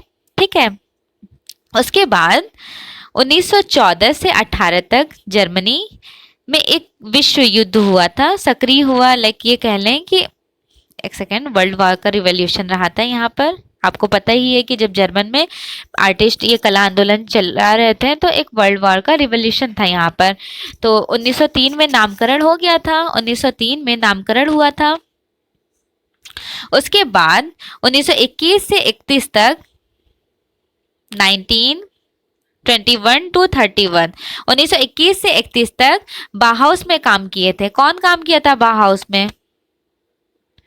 वेस्ली कंडेंस्की के बारे में मैं एक्सप्लेन कर रही हूँ इस वक्त। वेस्ली कंडेंस्की ने 1921 से 31 तक बाहाउस में काम किए। उसके बाद 1923 में 1923 में new group the blue four का इन्वेंशन किए। कौन सा group? The blue four. The blue four का 1923 में इन्वेंशन किए थे वेस्ली कंडेंस्की। देखिए मैं सीक्वेंस से जा रही हूँ, नोटिस करते रहिएगा। 1921 से 31 तक बाहाउस में काम किए। 1923 में इन्होंने एक न्यू आर्ट मूवमेंट क्रिएट किया जिसका नाम था न्यू ग्रुप। इस ग्रुप का नाम था, न्यू ग्रुप का, the blue four group, the blue four. उसके बाद वेस्ली कंडेंस्की मॉस्को रूस में एब्स्ट्रैक्ट आर्टिस्ट के लिए फेमस रहते हैं। वेस्ली कंडेंस्की को फादर ऑफ एब्स्ट्रैक्ट आर्टिस्ट भी कहा जाता है, मीन्स अमूर्त कला का जन्मदाता। उसके बाद 1896 ईस्वी में वेस्ली कंडेंस्की म्यूनिक स्टडी करने के लिए आते हैं। कहाँ स्टडी करने जाते हैं? म्यूनिक। जैसे बहुत सारे लोग हैं कहीं दूर स्टडी करने जाते हैं, लाइक हमने कहीं और से स्टडी किया, आपने कहीं और से हॉस्टल वगैरह लेके रहते हैं ये कई रूम। तो जैसे इन्होंने, वेस्ली कंडेंस्की ने मॉस्को रूस में आकर, मॉस्को रूस से म्यूनिक आकर स्टडी कर रहे थे। मॉस्को रूस से ना बिलोंग करते हैं वेस्ली कंडेंस्की, तो ये म्यूनिक आकर के स्टडी अपना किए। 1896 में स्टडी के लिए आए थे। उसके बाद उन्होंने 1896 में स्टडी करते ही करते 1903 में एक पेंटिंग का इन्वेंशन किए जिस पेंटिंग का नाम था ब्लू राइडर। ठीक है, उसके बाद वेस्ली कंडेंस्की ने 1909 ईस्वी में 1909 ईस्वी में वेस्ली कंडेंस्की ने 9 कलाकार मंडल न्यू आर्टिस्ट एसोसिएशन का इन्वेंशन किए। 1912 ईस्वी में वेस्ली कंडेंस्की ब्लू राइडर ग्रुप का इन्वेंशन करते हैं, मींस इसी कला आंदोलन का इन्वेंशन करते हैं। उसके बाद 1914 ये ग्रुप कब तक चला था? 1912 से लेकर 1914 तक चला। उसके बाद ये 1914 में वापस मॉस्को रूस चले जाते हैं जहां से वो बिलोंग करते हैं, जो उनका नाइबर सिटी था, वो वहां पे वापस चले जाते हैं। फिर 1921 से 1933 में वापस आते हैं, टीचिंग कराते हैं बाहाउस में। ये मेन पॉइंट्स था, बहुत इंपॉर्टेंट टर्म्स थे तो मैंने एक्सप्लेन कर दिया, आप भी अच्छे से इसको ध्यान में रखिएगा। ब्लू राइडर यहाँ पे ऑप्शन में नहीं था ना, इसलिए फ्रेंच मार्क के बारे में बताने के साथ साथ मैंने पूरा ब्लू राइडर का ही एक्सप्लेन करने का कोशिश किया है। चलिए नेक्स्ट क्वेश्चन देख लीजिए।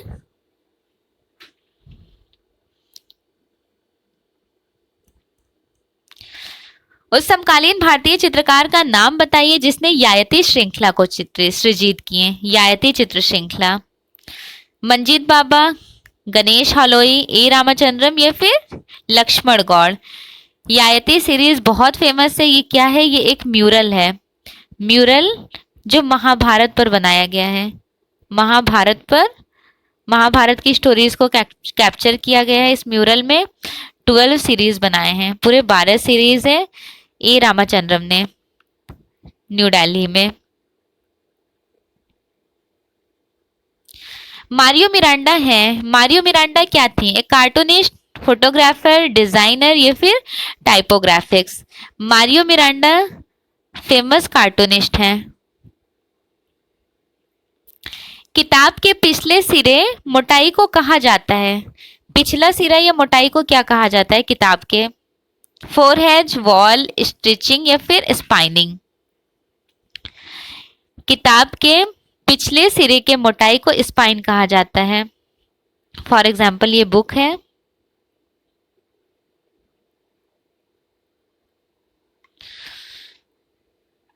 पूछा जा रहा है क्वेश्चन में, पिछले सिरे की मोटाई, ये वाली जो मोटाई होती है इसको क्या कहते हैं? स्पाइन। और इसे क्या कहते हैं? इसे कहते हैं वॉल। स्टिचिंग किसे कहते हैं? स्टिचिंग आपने बुक कभी देखा, हमेशा बुक में आपने नोटिस किया होगा, आजकल तो स्क्रॉल इस तरह से आने लगे हैं बुक्स में, इस तरह से बुक्स लाइक इस तरह से स्क्रॉलिंग रहता है, लेकिन स्टिचिंग वाले भी नोटबुक्स होते हैं। उसे क्या कहते हैं? यहाँ जो स्टिचिंग की जाती है उसे स्टिचिंग कहते हैं। सिलाई जो की जाती है, इंग्लिश में सिलाई को ऑफकोर्स स्टिचिंग कहा जाता है, इसलिए इस एरिया को स्टिचिंग कहा जाता है। क्लियर? Next wall. वॉल ये वाला एरिया है। फोरहेज किसे कहते हैं? तो फोरहेज ये जो बुक का हमारा ये फोरहेज है। क्लियर हो गया?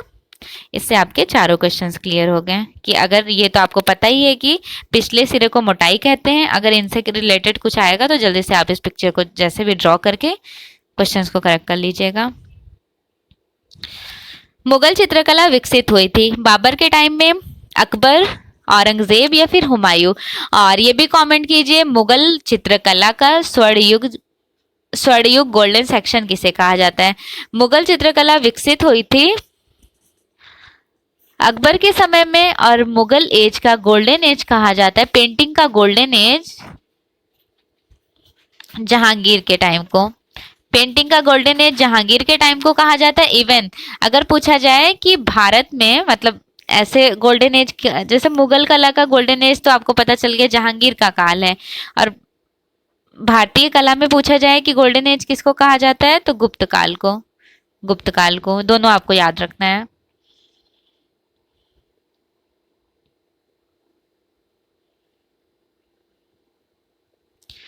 वह कलाकार जिसने लोक कला को अपनी चित्र शैली के रूप में अपनाए थे। लोक कला, मदनलाल नागर, बद्रीनाथ आर्य, यामिनी रॉय या फिर ललित मोहन सेन।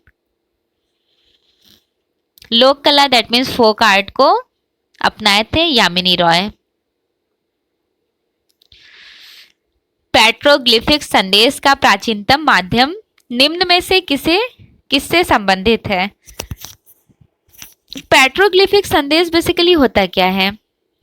आपने केव में देखा होगा, गुफाओं में इंग्रेविंग की जाती है वॉल्स वगैरह पे, गुफाओं में चित्र को उकेरना, दैट इज कॉल्ड एट पेट्रोग्लिफिक संदेश। हिनेवा टेराकोटा किस देश से संबंधित है?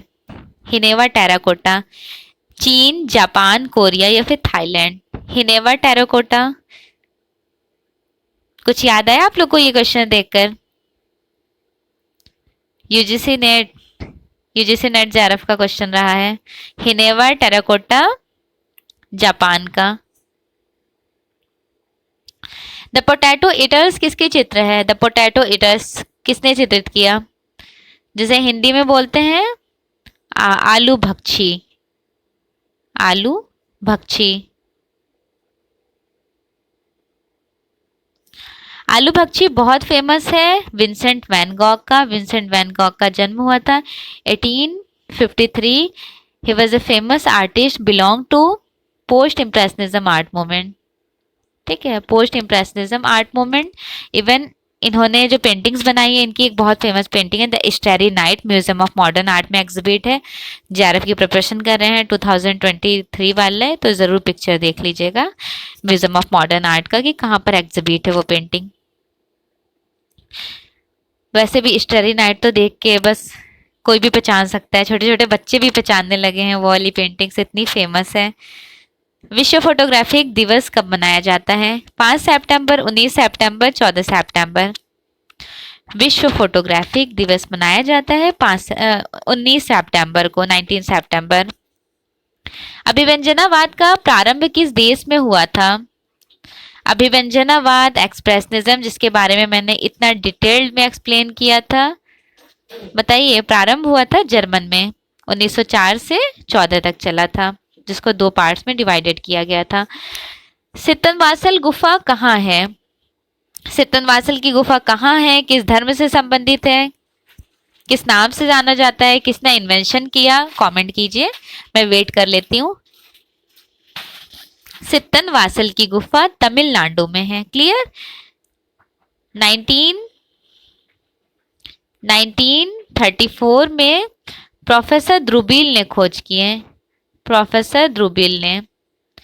उसके बाद टीएस गोपीनाथ ने सर्वप्रथम इसे देखा था। अगर पूछा जाए कि सर्वप्रथम देखा किसने है, देखे हैं टीएस गोपीनाथ, और इसका खोज किए हैं 1934 ईस्वी में प्रोफेसर ध्रुवील। किस धर्म से संबंधित है? जैन धर्म से, जैन धर्म से संबंधित है। जैन संत सिद्धों का निवास कहा जाता है इस गुफा को। छपाई कला की खोज हुई थी, कब हुई थी छपाई कला? शुरुआत कब हुई है छपाई कला की? चीन में, इंग्लैंड में, भारत में, फ्रांस में, कहां पर हुई थी? छपाई कला की शुरुआत हुई थी चीन में। कब हुई थी? 206 में हैन राजवंश चला था, हैन वंश, हान वंश कहा जाता है। ये स्टार्ट हुआ था चाइना में, और सर्वप्रथम यहाँ पर खोज किया गया था चित्रात्मक रिलीफ, लाइक कह लें कि वुड कट में यहाँ पे पेंटिंग्स हुई थी हैन राजवंश में। इवन वुड कट के लिए फेमस रहा है वुड कट। वुड कट का सर्वप्रथम इन्वेंशन यहीं पर शुरुआत होती है। चीन का एक बहुत फेमस पांडुलिपि है, उसके बारे में मुझे याद आ रहा है थोड़ा, छपाई के बारे में, छपाई कला से रिलेटेड मैं एक्सप्लेन कर देती हूँ। 1868 का वो ग्रंथ था, उसका नाम था हीरक सूत्रा, डायमंड सूत्रा, डायमंड सूत्रा, जिसे हिंदी में बोलते थे हीरक सूत्रा, हीरक सूत्रा बहुत फेमस है। ये प्रथम पांडुलिपि चित्रित हुई है। अगर पूछा जाए कि प्रथम पांडुलिपि कौन सी है, तो ये चाइना में चित्रित हुई थी, जिसमें स्क्रॉल साइज इस तरह से स्क्रॉल में चित्रित किया गया था। 7 कागज को, 7 पेपर, 7 कागज थे, उसे चिपकाकर, 7 कागज को चिपका करके स्क्रॉल टाइप में पेंटिंग की गई थी। एक पांडुलिपि हस्तलिखित, अगर पूछा जाए कैसी, तो कैसी पांडुलिपि थी, तो हस्तलिखित और चित्रित, हाथ से लिखा और चित्रित किया गया पांडुलिपि है, इस तरह का स्क्रॉल साइज में। और रिलीजियस पूछा जाए कि किस धर्म से संबंधित था, तो बौद्ध धर्म से, बौद्ध धर्म से। क्लियर? चलिए याद रखिएगा, हीरक सूत्रा बहुत इंपॉर्टेंट है, सबसे प्राचीन मैन्युस्क्रिप्ट माना जाता है हीरक सूत्रा। इसका साइज भी बता देती हूँ। इसकी लंबाई थी 12 फीट में था, और चौड़ाई सिर्फ 16 था, 16 1 फीट, 1 फीट इसकी चौड़ाई थी, और लंबाई थी 12 फीट।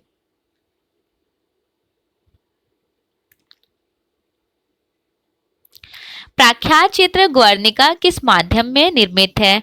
जल रंग, कैनवस या फिर टेम्परा टेक्निक? गुर्निका बहुत फेमस है oil on canvas, Pablo Picasso की फेमस पेंटिंग रही है। गुर्निका 1937 में चित्रित किए थे। 1937 इसका एग्जैक्ट टाइम है।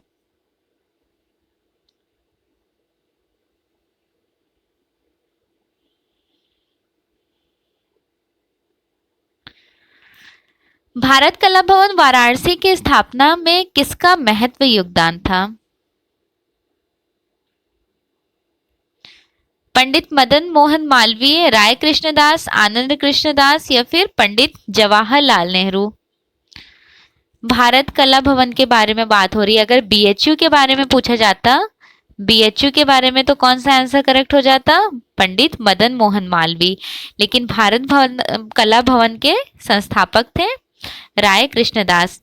अच्छा, भारत कला भवन से एक मैं क्वेश्चन आप लोगों के साथ शेयर करना चाहूंगी कि भारत कला भवन तो आपको पता है वाराणसी में है, और भारत भवन और कला भवन ये तीनों को एक साथ ही रिलेट किया कीजिए, क्योंकि इसमें थोड़े से माइनर में कंफ्यूजन हो जाता है। भारत कला भवन वाराणसी में है, भारत भवन भोपाल में है, कला भवन शांति निकेतन में है। टाइम भी याद रखिएगा, 1919 है कला भवन का समय, 1982 भारत भवन का समय है। ठीक है। लिंगराज मंदिर कहाँ है? दिलवाड़ा, माउंट आबू, ओडिशा, भुवनेश्वर या फिर कांचीपुरम? लिंगराज मंदिर भुवनेश्वर में है। हेनरी मोर कहाँ के निवासी थे? इंग्लैंड, अमेरिका, ऑस्ट्रेलिया या फिर अफ्रीका? हेनरी मोर निवासी थे इंग्लैंड के। माया अजेटक के लिए बहुत फेमस है। माया अजेटक एक स्कल्पटर आर्टिस्ट थे हेनरी मोर। प्रकाश के प्राथमिक रंग कौन से हैं? प्रकाश के प्राथमिक रंग आरजीबी हैं। आरजीबी, प्रकाश के प्राथमिक रंग आरजीबी हैं। अगर पूछा जाए कि पदार्थ के प्राथमिक रंग, तो वो है रेड, येलो और ब्लू, RYB। ठीक है, चलिए यहाँ राइट आंसर हो जाएगा RGB, लाल हरा नीला, लाल हरा नीला, लाल नीला हरा। हाँ, ए इज द राइट आंसर, लाल नीला हरा। ठीक है, शॉर्ट में याद रखिएगा RGB। इसे एडिटिव कलर के नाम से भी जाना जाता है, एडिटिव कलर्स। और यहीं पे आपको सब्सट्रैक्टिव भी बता देती हूँ, जैसा कि सब्सट्रैक्टिव आपको पता ही है अच्छे से, अभी हमने थोड़ी देर पहले एक्सप्लेन किया। CMYK जो प्रोसेस कलर है यही है subtractive colours. Subtractive colours basically print निकालने के वक्त यूज किया जाता है। RGB कलर्स किसी भी कोरल ड्रॉ, फोटोशॉप में कोई पेंटिंग्स बना रहे होते हैं तो उसमें इन कलर्स का, एडिटिव कलर्स का यूज किया जाता है।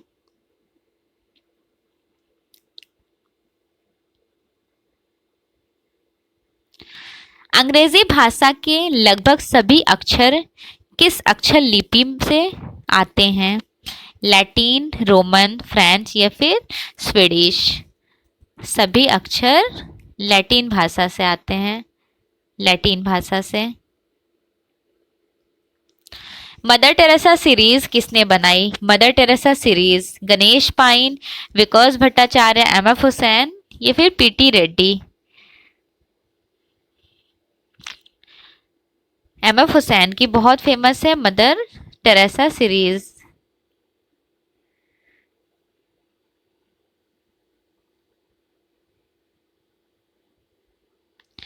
Slip of reason breaks for monster नामक एचिंग है, ये किसकी एचिंग है?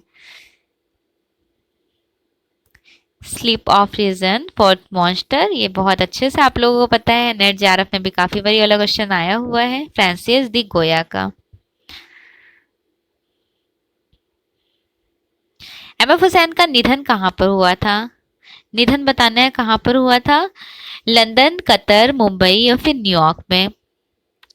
2011 में निधन हुआ था एमएफ हुसैन का लंदन में, और इनको नेशनैलिटी प्राप्त हुई थी कतर की नागरिकता। भविष्यवाद दैट मीन्स फ्यूचरिज्म का उदय किस देश में हुआ था? देखिए, हमने इस तरह से इस क्वेश्चंस को याद किया था कि फैवइज्म और फ्यूचरिज्म में बड़ा क्वेश्चन में कंफ्यूजन होता है, क्योंकि देखिए बड़ा नेम सेम है, फैवइज्म और फ्यूचरिज्म। इसका सबसे शॉर्ट ट्रिक है, देखिए फैवइज्म फ्रांस, आपको पता ही है कि फैवइज्म फ्रांस में है, क्लियर। तो फ्यूचरिज्म कहाँ पर चले जाइए, फ्यूचरिज्म इटली आ जाइए, इटली में फ्यूचर, गेस कीजिए फ्यूचर में हम इटली जाएंगे, तो दैट मीन्स फ्यूचरिज्म इटली, ठीक है।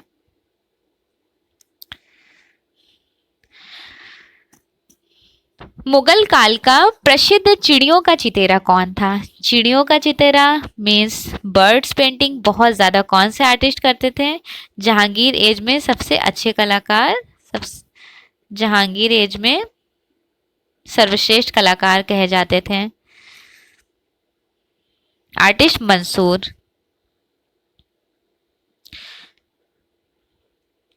वेदों की कुल संख्या कितनी है?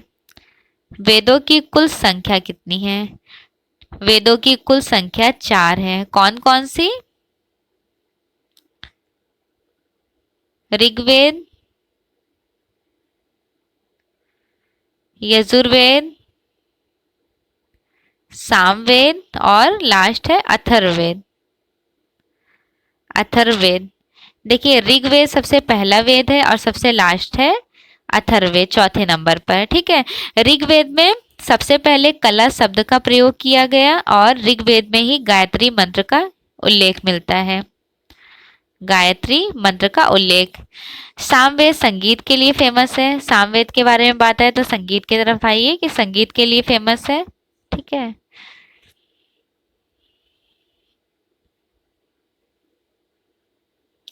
All India fine arts and craft society new Delhi की स्थापना कब हुई थी?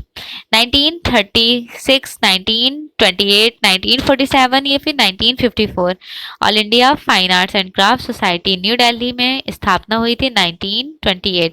अच्छा, इसे शॉर्ट में बोलते हैं आईफैक्स, आईफैक्स, ये भी याद रखिएगा।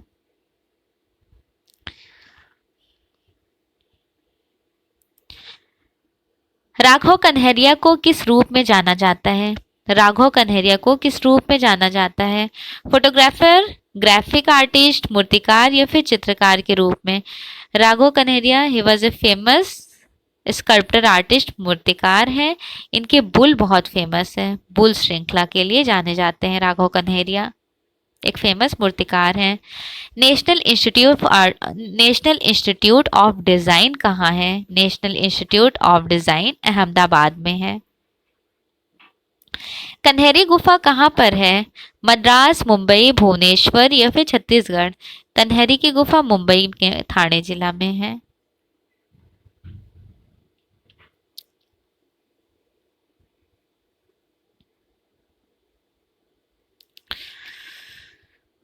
क्वेश्चन है स्क्रीन पर, कोलकाता में विक्टोरिया स्मारक पर 1998 का प्रस्थान में स्ट्रक्चर्स ऑफ मीनिंग किसने बनाया? नालिनी मालिनी, शिबू नटेशन, विवान सुंदरम या फिर Sheela Gowda? Right answer is C, Vivan Sundaram ने 1998।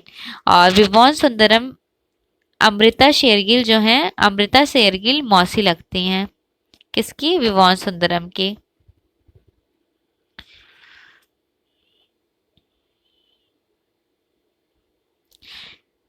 त्रैवार्षिकी भारत अंतर्राष्ट्रीय कला प्रदर्शनी का आरंभ किस वर्ष में हुआ था? अंतर्राष्ट्रीय कला प्रदर्शनी का प्रारंभ किस वर्ष हुआ था? 1971, 1968, 1964 या 1970? अंतर्राष्ट्रीय प्रारंभ जो हुआ है 1968 में हुआ है।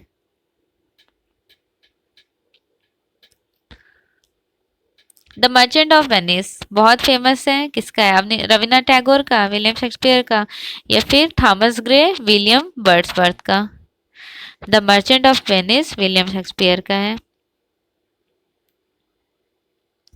The last sorry lust for life, lust for life बहुत फेमस बुक है, बताइए किस कलाकार के जीवन पर आधारित है?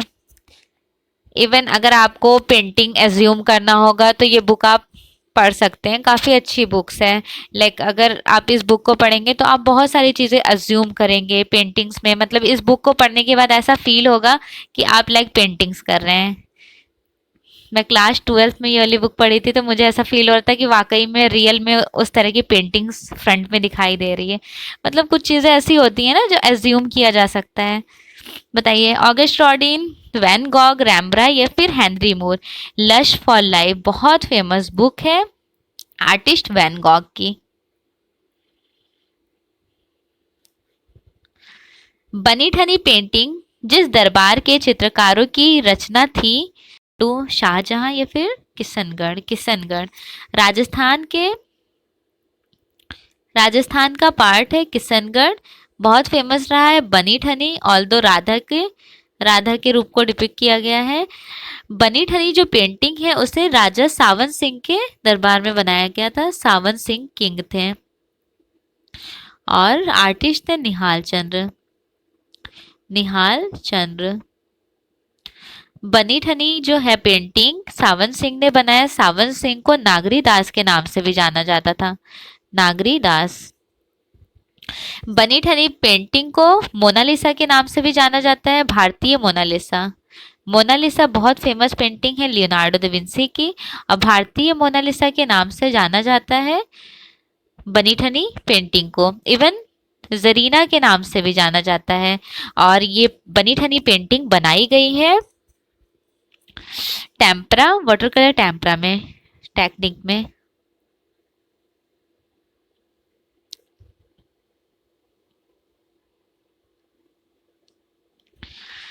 कोई नाम, चिन्ह या तरीका, अन्य तरीका जो किसी कंपनी को उसे प्रयोग करने का न्यायिक एकाधिकार प्रदान करता है, उसे कहते हैं ट्रेडमार्क, रजिस्ट्रेशन, ब्रांड या फिर कंपनी। अच्छा सिंपल तरीके से आप इस तरह से एज्यूम कर लीजिए, लाइक मेरी स्क्रीन पर ये लोगो लगा हुआ है, ठीक है। अब जब भी आप देख रहे होंगे मेरे स्क्रीन पर या फिर मेरे चैनल पर इस तरह का आपको लोगो दिखाई देता है, तो वो लोगो क्या होता है? वो एक ट्रेडमार्क होता है किसी कंपनी का, या फिर किसी चैनल को कह लीजिए, या फिर किसी बिजनेस का एक प्रोसेस, वो एक पहचान होता है आपका, that is called eight trademark. ठीक है, मैंने बस शॉर्टली यहाँ पे स्क्रीन पे पिक्चर बना हुआ था तो इस तरह से मैं आपको बस समझा दी, ताकि आप कुछ भी चीज़ें, कोई भी ट्रेडमार्क होता है, जैसे हम लोग फॉर एग्जांपल कोई भी ब्रांड होता है तो ब्रांड से पहचानते हैं ना उसके लोगो से, अच्छा ये इसका ब्रांड है, उसे ही ट्रेडमार्क बोलते हैं ब्रांड को। ट्रेडमार्क के लिए उसके प्रतीक चिन्ह को कहते हैं ट्रेडमार्क। जॉन सनफेल्डर ने किसका आविष्कार किया था? जॉन सनफेल्डर ने 1798 में लिथोग्राफी का इन्वेंशन किए थे। भारत वर्ष में प्रकाशित पहला अखबार कौन सा है? Indian Express, Hindustan Times, the Hindu, Bengal gazette? Bharatvarsh में प्रकाशित पहला अखबार है बंगाल गजट। टेलीविजन मीडिया पर आधारित कीमत का आधार क्या था? समय, जगह, प्रोडक्शन या फिर रंग? टेलीविजन पर मीडिया का प्रचार के लिए समय, कीमत जो रखता है वो समय रखता है। रस उत्पत्ति को सबसे पहले किसने परिभाषित किया था? रस उत्पत्ति को सबसे पहले परिभाषित किए थे भरत मुनि।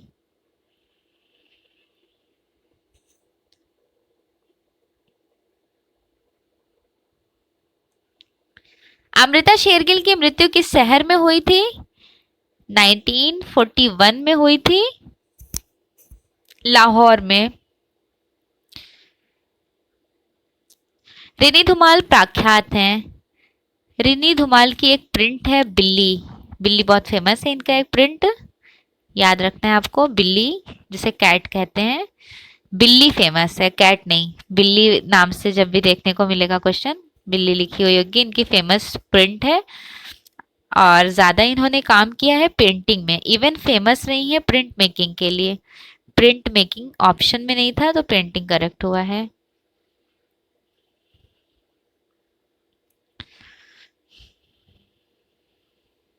प्रसिद्ध चित्र रेप ऑफ यूरोपा किसने चित्रित किया? टिशियन, रैम्ब्राम, कैरावेजियो या फिर लियोनार्डो दा विंसी। देखिए रेप ऑफ यूरोपा बहुत फेमस है टिशियन की। इवन पीटर पॉल रिबन्स जो थे, पीटर पाउल रिबन्स, इन्होंने भी रेप ऑफ यूरोपा बनाए हैं। Rape of Europa painting Peter Paul ribbons ने भी बनाए हैं। लेकिन अगर ऑप्शन में टिशियन और पीटर पॉल रिबन्स दोनों आपको देखने को मिल जाएंगे तो आप करेक्ट कीजिएगा टिशियन को। ज्यादा फेमस थे टिशियन की। इवन जब ऑप्शन में टिशियन नहीं रहेंगे तो पीटर पॉल रिबन्स सही हो जाएंगे। अनीश कपूर की महत्वपूर्ण रचना कौन सी है? अनीश कपूर की महत्वपूर्ण रचना यक्ष यक्षी, डेविड, क्लाउड गेट या फिर बुद्ध। अनीश कपूर की बहुत फेमस इंस्टॉलेशन है क्लाउड गेट। 2006 में बनाए थे, शिकागो में है। प्रेजेंट टाइप कहाँ पर है? शिकागो में है। और इसमें मटेरियल कौन सा यूज किया गया है? Stainless steel. Stainless steel, stainless steel में बनाया गया है अनीस कपूर का क्लाउड गेट। ठीक है, शिकागो में एट द प्रेजेंट टाइम है। स्टेनलेस स्टील में 2006 में बनाए थे। इससे रिलेटेड 2021 जेआरएफ एग्जाम में दे दिया गया था इंस्टॉलेशन क्लाउड गेट, और उससे रिलेटेड 5 क्वेश्चंस आए थे। ये जितने भी स्क्रीन पे क्वेश्चन दिख रहे हैं इसी तरह के क्वेश्चंस थे। पैब्लो पिकासो का जन्म कहाँ हुआ था और कब हुआ था? पैब्लो पिकासो का जन्म हुआ था 1881 में। 1973 इनकी मृत्यु हुई है। कहाँ पर? स्पेन में। स्पेनिश थे, बिलोंग करते हैं क्यूबिज्म आर्ट मूवमेंट से। इन्होंने क्यूबिज्म आर्ट मूवमेंट का इन्वेंशन किया है। कब किए हैं? 1907 टू 1925, ये टाइम ड्यूरेशन है। 1907 का फेमस पेंटिंग, पहली पेंटिंग रही है अविन्यो की स्त्रियां, लेस डेमस ऑफ अविग्नाक, और 1925 के थ्री म्यूजिशियन। और 1912 में कोलाज टेक्निक का भी खोज हुआ था घनवादी कलाकारों के द्वारा। रंगों को टेक्निक भाषा में क्या कहते हैं? ह्यू, वैल्यू, क्रोमा या फिर इंटेंसिटी। देखिए रंगों को टेक्निकल भाषा में ह्यू कहते हैं। ह्यू बेसिकली होता क्या है? ह्यू जो होता है वो नेम ऑफ कलर्स होते हैं। नेम ऑफ कलर्स, जैसे आपको आपके नाम से पहचाना जाता है वैसे ह्यू मतलब जैसे लाल, हरा, पीला, नीला। ठीक है। सेकंड होता है वैल्यू और थर्ड होता है इंटेंसिटी, जिसे क्रोमा भी कहा जाता है। शांति निकेतन में मध्ययुगीन हिंदू संत के भित्ति चित्रों को किसने चित्रित किया? नंदलाल बोस, रविन्द्रनाथ टैगोर, विनोद बिहारी मुखर्जी या फिर केजी सुब्रमण्यम ने। शांति निकेतन में मध्ययुगीन हिंदू संत चित्रित किए थे artist Vinod Bihari Mukherjee. Myths and symbols in Indian art and civilization नामक पुस्तक किसने लिखी है? Stella Kramrisch, Heinrich Zimmer, Ananda Kumar Swamy या फिर जयप्पा स्वामी। ये क्वेश्चन देखकर कुछ याद आया आपको? जेआरएफ, बार बार जेआरएफ बोल देती हूँ, सॉरी अब नहीं बोलूंगी। हाँ, हेनरिक जीमर। ठीक है, क्योंकि जेआरएफ का क्वेश्चन था इसलिए मैंने बता दिया आपको। शांति निकेतन किस जनपद में है? जनपद बताइए। वीरभूमि, कोलकाता, नादिया या फिर हुगली। शांति निकेतन वीरभूमि में है। देवेंद्रनाथ टैगोर ने वीरभूमि पर इंस्टॉलेशन ये मतलब इन्वेंशन किए थे। बोल्टिंग क्लॉथ का यूज किसमें करते हैं? बोल्टिंग क्लॉथ का यूज किया जाता है प्रिंट मेकिंग के सिल्क स्क्रीन प्रिंटिंग में। दिलवाड़ा मंदिर कहाँ पर है? सोमनाथ और माउंट आबू, जयपुर या फिर जगन्नाथपुरी। माउंट आबू में है, जैन धर्म से संबंधित है। ठीक है, जैन धर्म से संबंधित है दिलवाड़ा का माउंट आबू वाला मंदिर। और यहाँ पर जो स्कल्पचर और मूर्तियां और मंदिर बनाई गई हैं मार्बल में बनाई गई हैं। आदिनाथ की प्रतिमा बहुत फेमस है। आदिनाथ की प्रतिमा है तिलवाड़ा के जैन मंदिर में, माउंट आबू में है। निम्नलिखित में से कौन राजकीय कला एवं शिल्प महाविद्यालय मद्रास का प्रधानाचार्य नहीं है? केसीएस पानिक्कर, देवी प्रसाद रॉय चौधरी, राय कृष्णदास या फिर दिनकर कौशिक। राजकीय कला एवं शिल्प महाविद्यालय के प्राचार्य पूछा जा रहा है कि नहीं है। कौन से नहीं थे? दिनकर कौशिक नहीं थे। दिनकर कौशिक बिलोंग करते हैं दिल्ली शिल्पी चक्रा ग्रुप से, दिल्ली शिल्पी चक्रा ग्रुप से। और केसीएस पानिक्कर 1957 में यहाँ पर टीचर थे।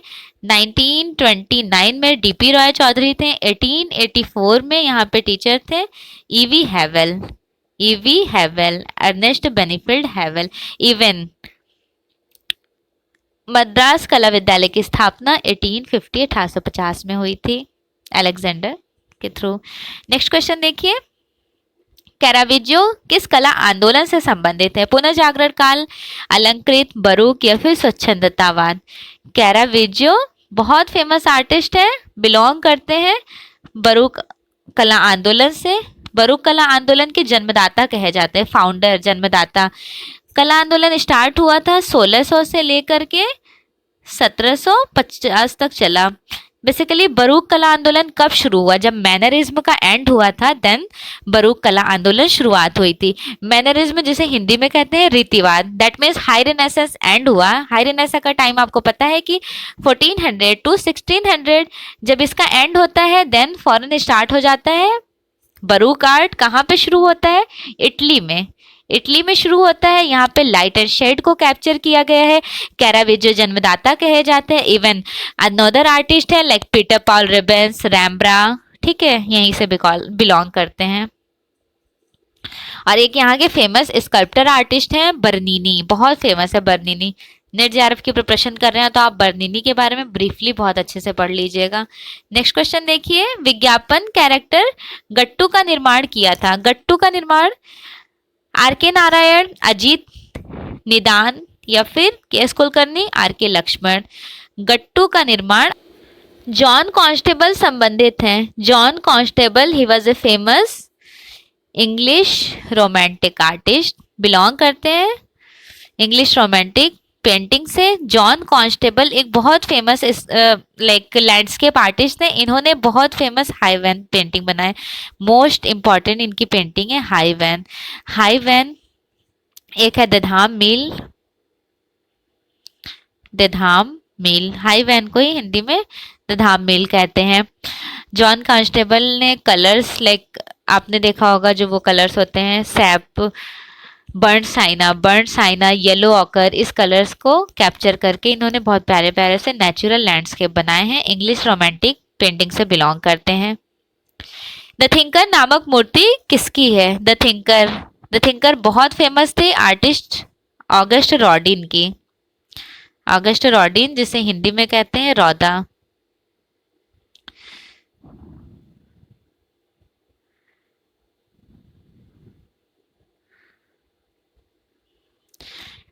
प्रेमचंद्र की कहानी पर आधारित शतरंज के खिलाड़ी नामक चलचित्र का निर्देशक कौन था? ऋत्विक घटक, ऋषिकेश मुखर्जी, शेखर कपूर या फिर Satyajit Roy. Artist Satyajit Roy.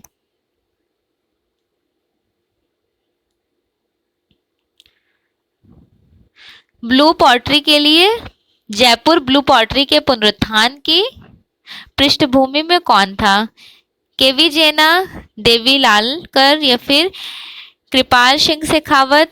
Jaipur blue pottery के लिए बहुत फेमस थे आर्टिस्ट कृपाल सिंह शेखावत।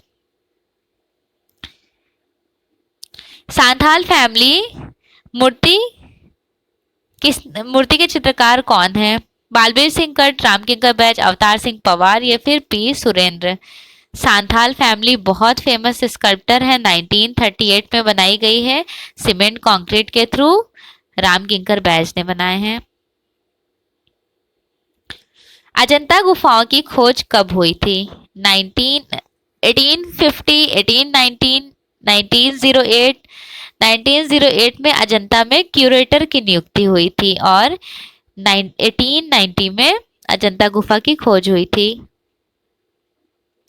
चंडीगढ़ का वास्तुकार कौन था? चंडीगढ़ के वास्तुकार, चंडीगढ़ सिटी के डिजाइनर कौन थे? चंडीगढ़ का वास्तुकार कह लीजिए या फिर चंडीगढ़ सिटी के डिजाइनर। चंडीगढ़ सिटी के डिजाइनर थे आर्टिस्ट ली कॉर्ब्यूजे। अच्छा, चंडीगढ़ में एक बहुत फेमस है rock garden. Rock garden, rock garden किसने डिजाइन किया? उनका नाम था नेक चंद्र शैली। नेक चंद्र शैली को भारत का प्रथम इंस्टॉलेशन आर्टिस्ट भी कहा जाता है। इनको कहा जाता है भारत का प्रथम इंस्टॉलेशन आर्टिस्ट। इंस्टॉलेशन आर्टिस्ट इन्होंने चंडीगढ़ में जो रॉक गार्डन में पेंट वो स्कल्प्टर्स को क्रिएट किए हैं, वो किससे, लाइक छोटे छोटे से चूड़ियाँ हो गई, बैंगल्स हो गए, उनसे कंपोस्ट करके बनाया गया है। रॉक वेस्ट मटेरियल से काफी अच्छे से कंपोस्ट किया गया है। देखिएगा पिक्चर नेट पर डला हुआ है। नेक्स्ट क्वेश्चन है, मोनालिसा कहाँ संग्रहित है? मोनालिसा पेंटिंग बहुत फेमस है आर्टिस्ट लियोनार्डो दा विंसी की। Meucci the Louvre, Louvre museum Paris में एग्जिबिट है। लियोनार्डो दा विंसी ने 1501 से 1504 तक में कंप्लीट किए थे। और पॉपुलर वुड सरफेस क्या था? सरफेस था पॉपुलर वुड। अगर पूछा जाए जैसे हम लोग पेंटिंग करते हैं ना कैनवस वगैरह पर, इन्होंने पॉपुलर वुड पे पेंटिंग बनाई है। और रेड कलर की टोन में, अगर पूछा जाए किस टोन में, तो रेड कलर की टोन में। बैकग्राउंड में क्या है? तो बैकग्राउंड में लैंडस्केप है। मोनालिसा पेंटिंग जो है उसमें जो फीमेल है वो किसका रिफ्लेक्शन है? ला जियोकॉन्डा का। ला जियोकॉन्डा का रिफ्लेक्शन है। और ला जियोकॉन्डा कौन थी? तो वो एक अधिकारी की पत्नी थी। अजंता के चित्रों का विषय आधारित है। विषय क्या था? हिंदू धर्म, बौद्ध धर्म, जैन धर्म या फिर इस्लाम धर्म? अजंता के चित्रों का विषय था बौद्ध धर्म। बौद्ध धर्म के महायाना शाखा से बिलोंग करते हैं। और महायाना शाखा क्या होता है? तो हीनायाना और महायाना दो तरह के एक संप्रदाय होते हैं। हीनायाना में स्तूपों की पूजा की जाती है, सिंबल्स की, प्रतीकों की। और महायाना में बौद्ध के गॉड गॉडेस होते हैं, बुद्धास वगैरह, उनके फुल स्टैचूज की पूजा की जाती है, प्रेयर्स होता है। सनराइज इम्प्रेशनिज्म, सनराइज इम्प्रेशन के चित्रकार बताना है। सनराइज इम्प्रेशन किस आर्टिस्ट की पेंटिंग है? सनराइज इम्प्रेशनिज्म आर्ट मूवमेंट के जन्मदाता की पेंटिंग है।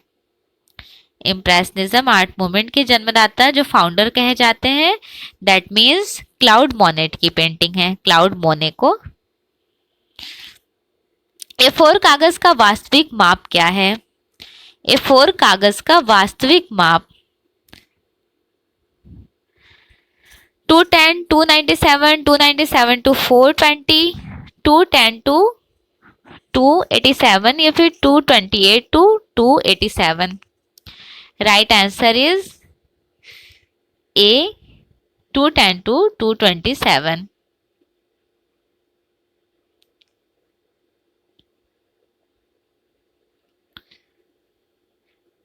रेमैंडुशम वाली हॉर्स जो है उसकी मूर्ति किससे बनी है? रेमैंडुशम कौन है आपको पता है? मार्शल डुशम के ब्रदर हैं, मार्शल डुशम। और मार्शल डुशम कौन है? दादाइज्म आर्ट मूवमेंट स्टार्ट हुआ था, दादाइज्म आर्ट मूवमेंट ज्यूरिच में 1916 में। उसके जन्मदाता कहे जाते हैं मार्शल डुशम। और उन्हीं के भाई थे रेमैंड डुशम जो फेमस थे मूर्तिकार के लिए। उन्होंने हॉर्स बनाए थे ब्रॉन्ज में, मींस कांसे में बनाए थे। किसने कहा था मैं जानता हूं कि मैं कुछ नहीं जानता? सोक्रेटिस, प्लेटो, एरिस्टोटल या फिर ऑगस्टाइन? सोक्रेटिस ने कहा था, सुकरात ने, मैं जानता हूं कि मैं कुछ नहीं जानता। सिगिरिया की गुफा, सिगिरिया की गुफाएं किस देश में हैं? सिगिरिया की गुफाएं भारत, नेपाल, श्रीलंका या फिर पाकिस्तान? सिगिरिया की गुफाएं श्रीलंका के मटाले जिला में है।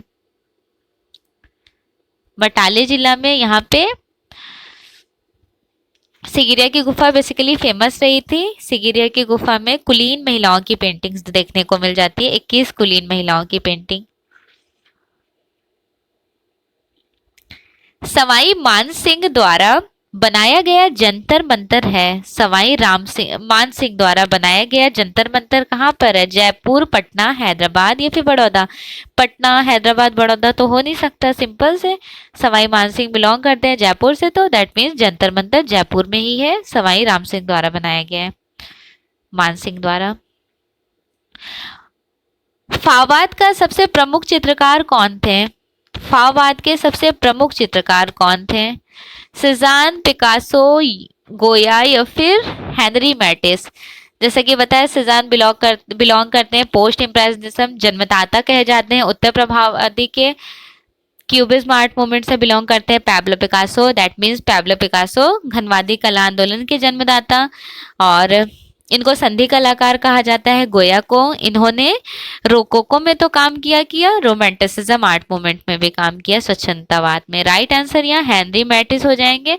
फाववादी कला के प्रमुख चित्रकार और जन्मदाता कहे जाते हैं हेनरी मैटिस। फाववाद फेविज में स्टार्ट हुआ था फ्रांस में, 1900 से लेकर 1910 तक चला था ये कला आंदोलन। विचारक होम किस राष्ट्र के हैं? विचारक होम इटली, जर्मन, ब्रिटेन? बताइए। विचारक होम बिलोंग करते हैं ब्रिटेन से, ब्रिटेन से बिलोंग करते हैं। पिकासो का प्रसिद्ध चित्र कौन सा है? Last Supper, sunflower, birth of Venus या फिर ग्वार्निका? पैब्लो पिकासो का प्रसिद्ध चित्र है द ग्वार्निका, 1937 में बनाए थे, oil on canvas, blue colour के टोन में। अप्पू प्रतीक प्रतिनिधित्व करता है। अप्पू क्या है? अप्पू का घर जैमिनी सर्कस, ओलंपिक खेलों का या फिर एशियाई खेल? अप्पू है एशियाई खेल। इनमें से कौन मूर्तिकार है? राम किंकर बैज, एमएफ हुसैन, अनुपम सूद या फिर रणवीर सिंह बिष्ट? फेमस मूर्तिकार रहे हैं आर्टिस्ट राम किंकर बैज। अनुपम सूद फेमस रही है, ग्रुप 18-19 की मेंबर हैं। इवन ग्रुप 8 की प्रिंट मेकिंग में काम की हैं। रणवीर सिंह बिष्ट लखनऊ के बाढ़ के दृश्य के लिए फेमस है। एमएफ हुसैन पैक ग्रुप से बिलोंग करते हैं। राम किंकर बैज एक फेमस स्कल्पटर आर्टिस्ट है। And the last question, animation को सजीव बनाने के लिए कितने चित्र प्रति सेकंड रिकॉर्ड किए जाते हैं? एनिमेशन को सजीव बनाने के लिए 24 सेकंड रिकॉर्ड किए जाते हैं। सो फाइनली आज की क्लास में 125 क्वेश्चंस कंप्लीट हो गए। कितने क्वेश्चंस आपके कंप्लीट हुए कमेंट कर सकते हैं आप लोग।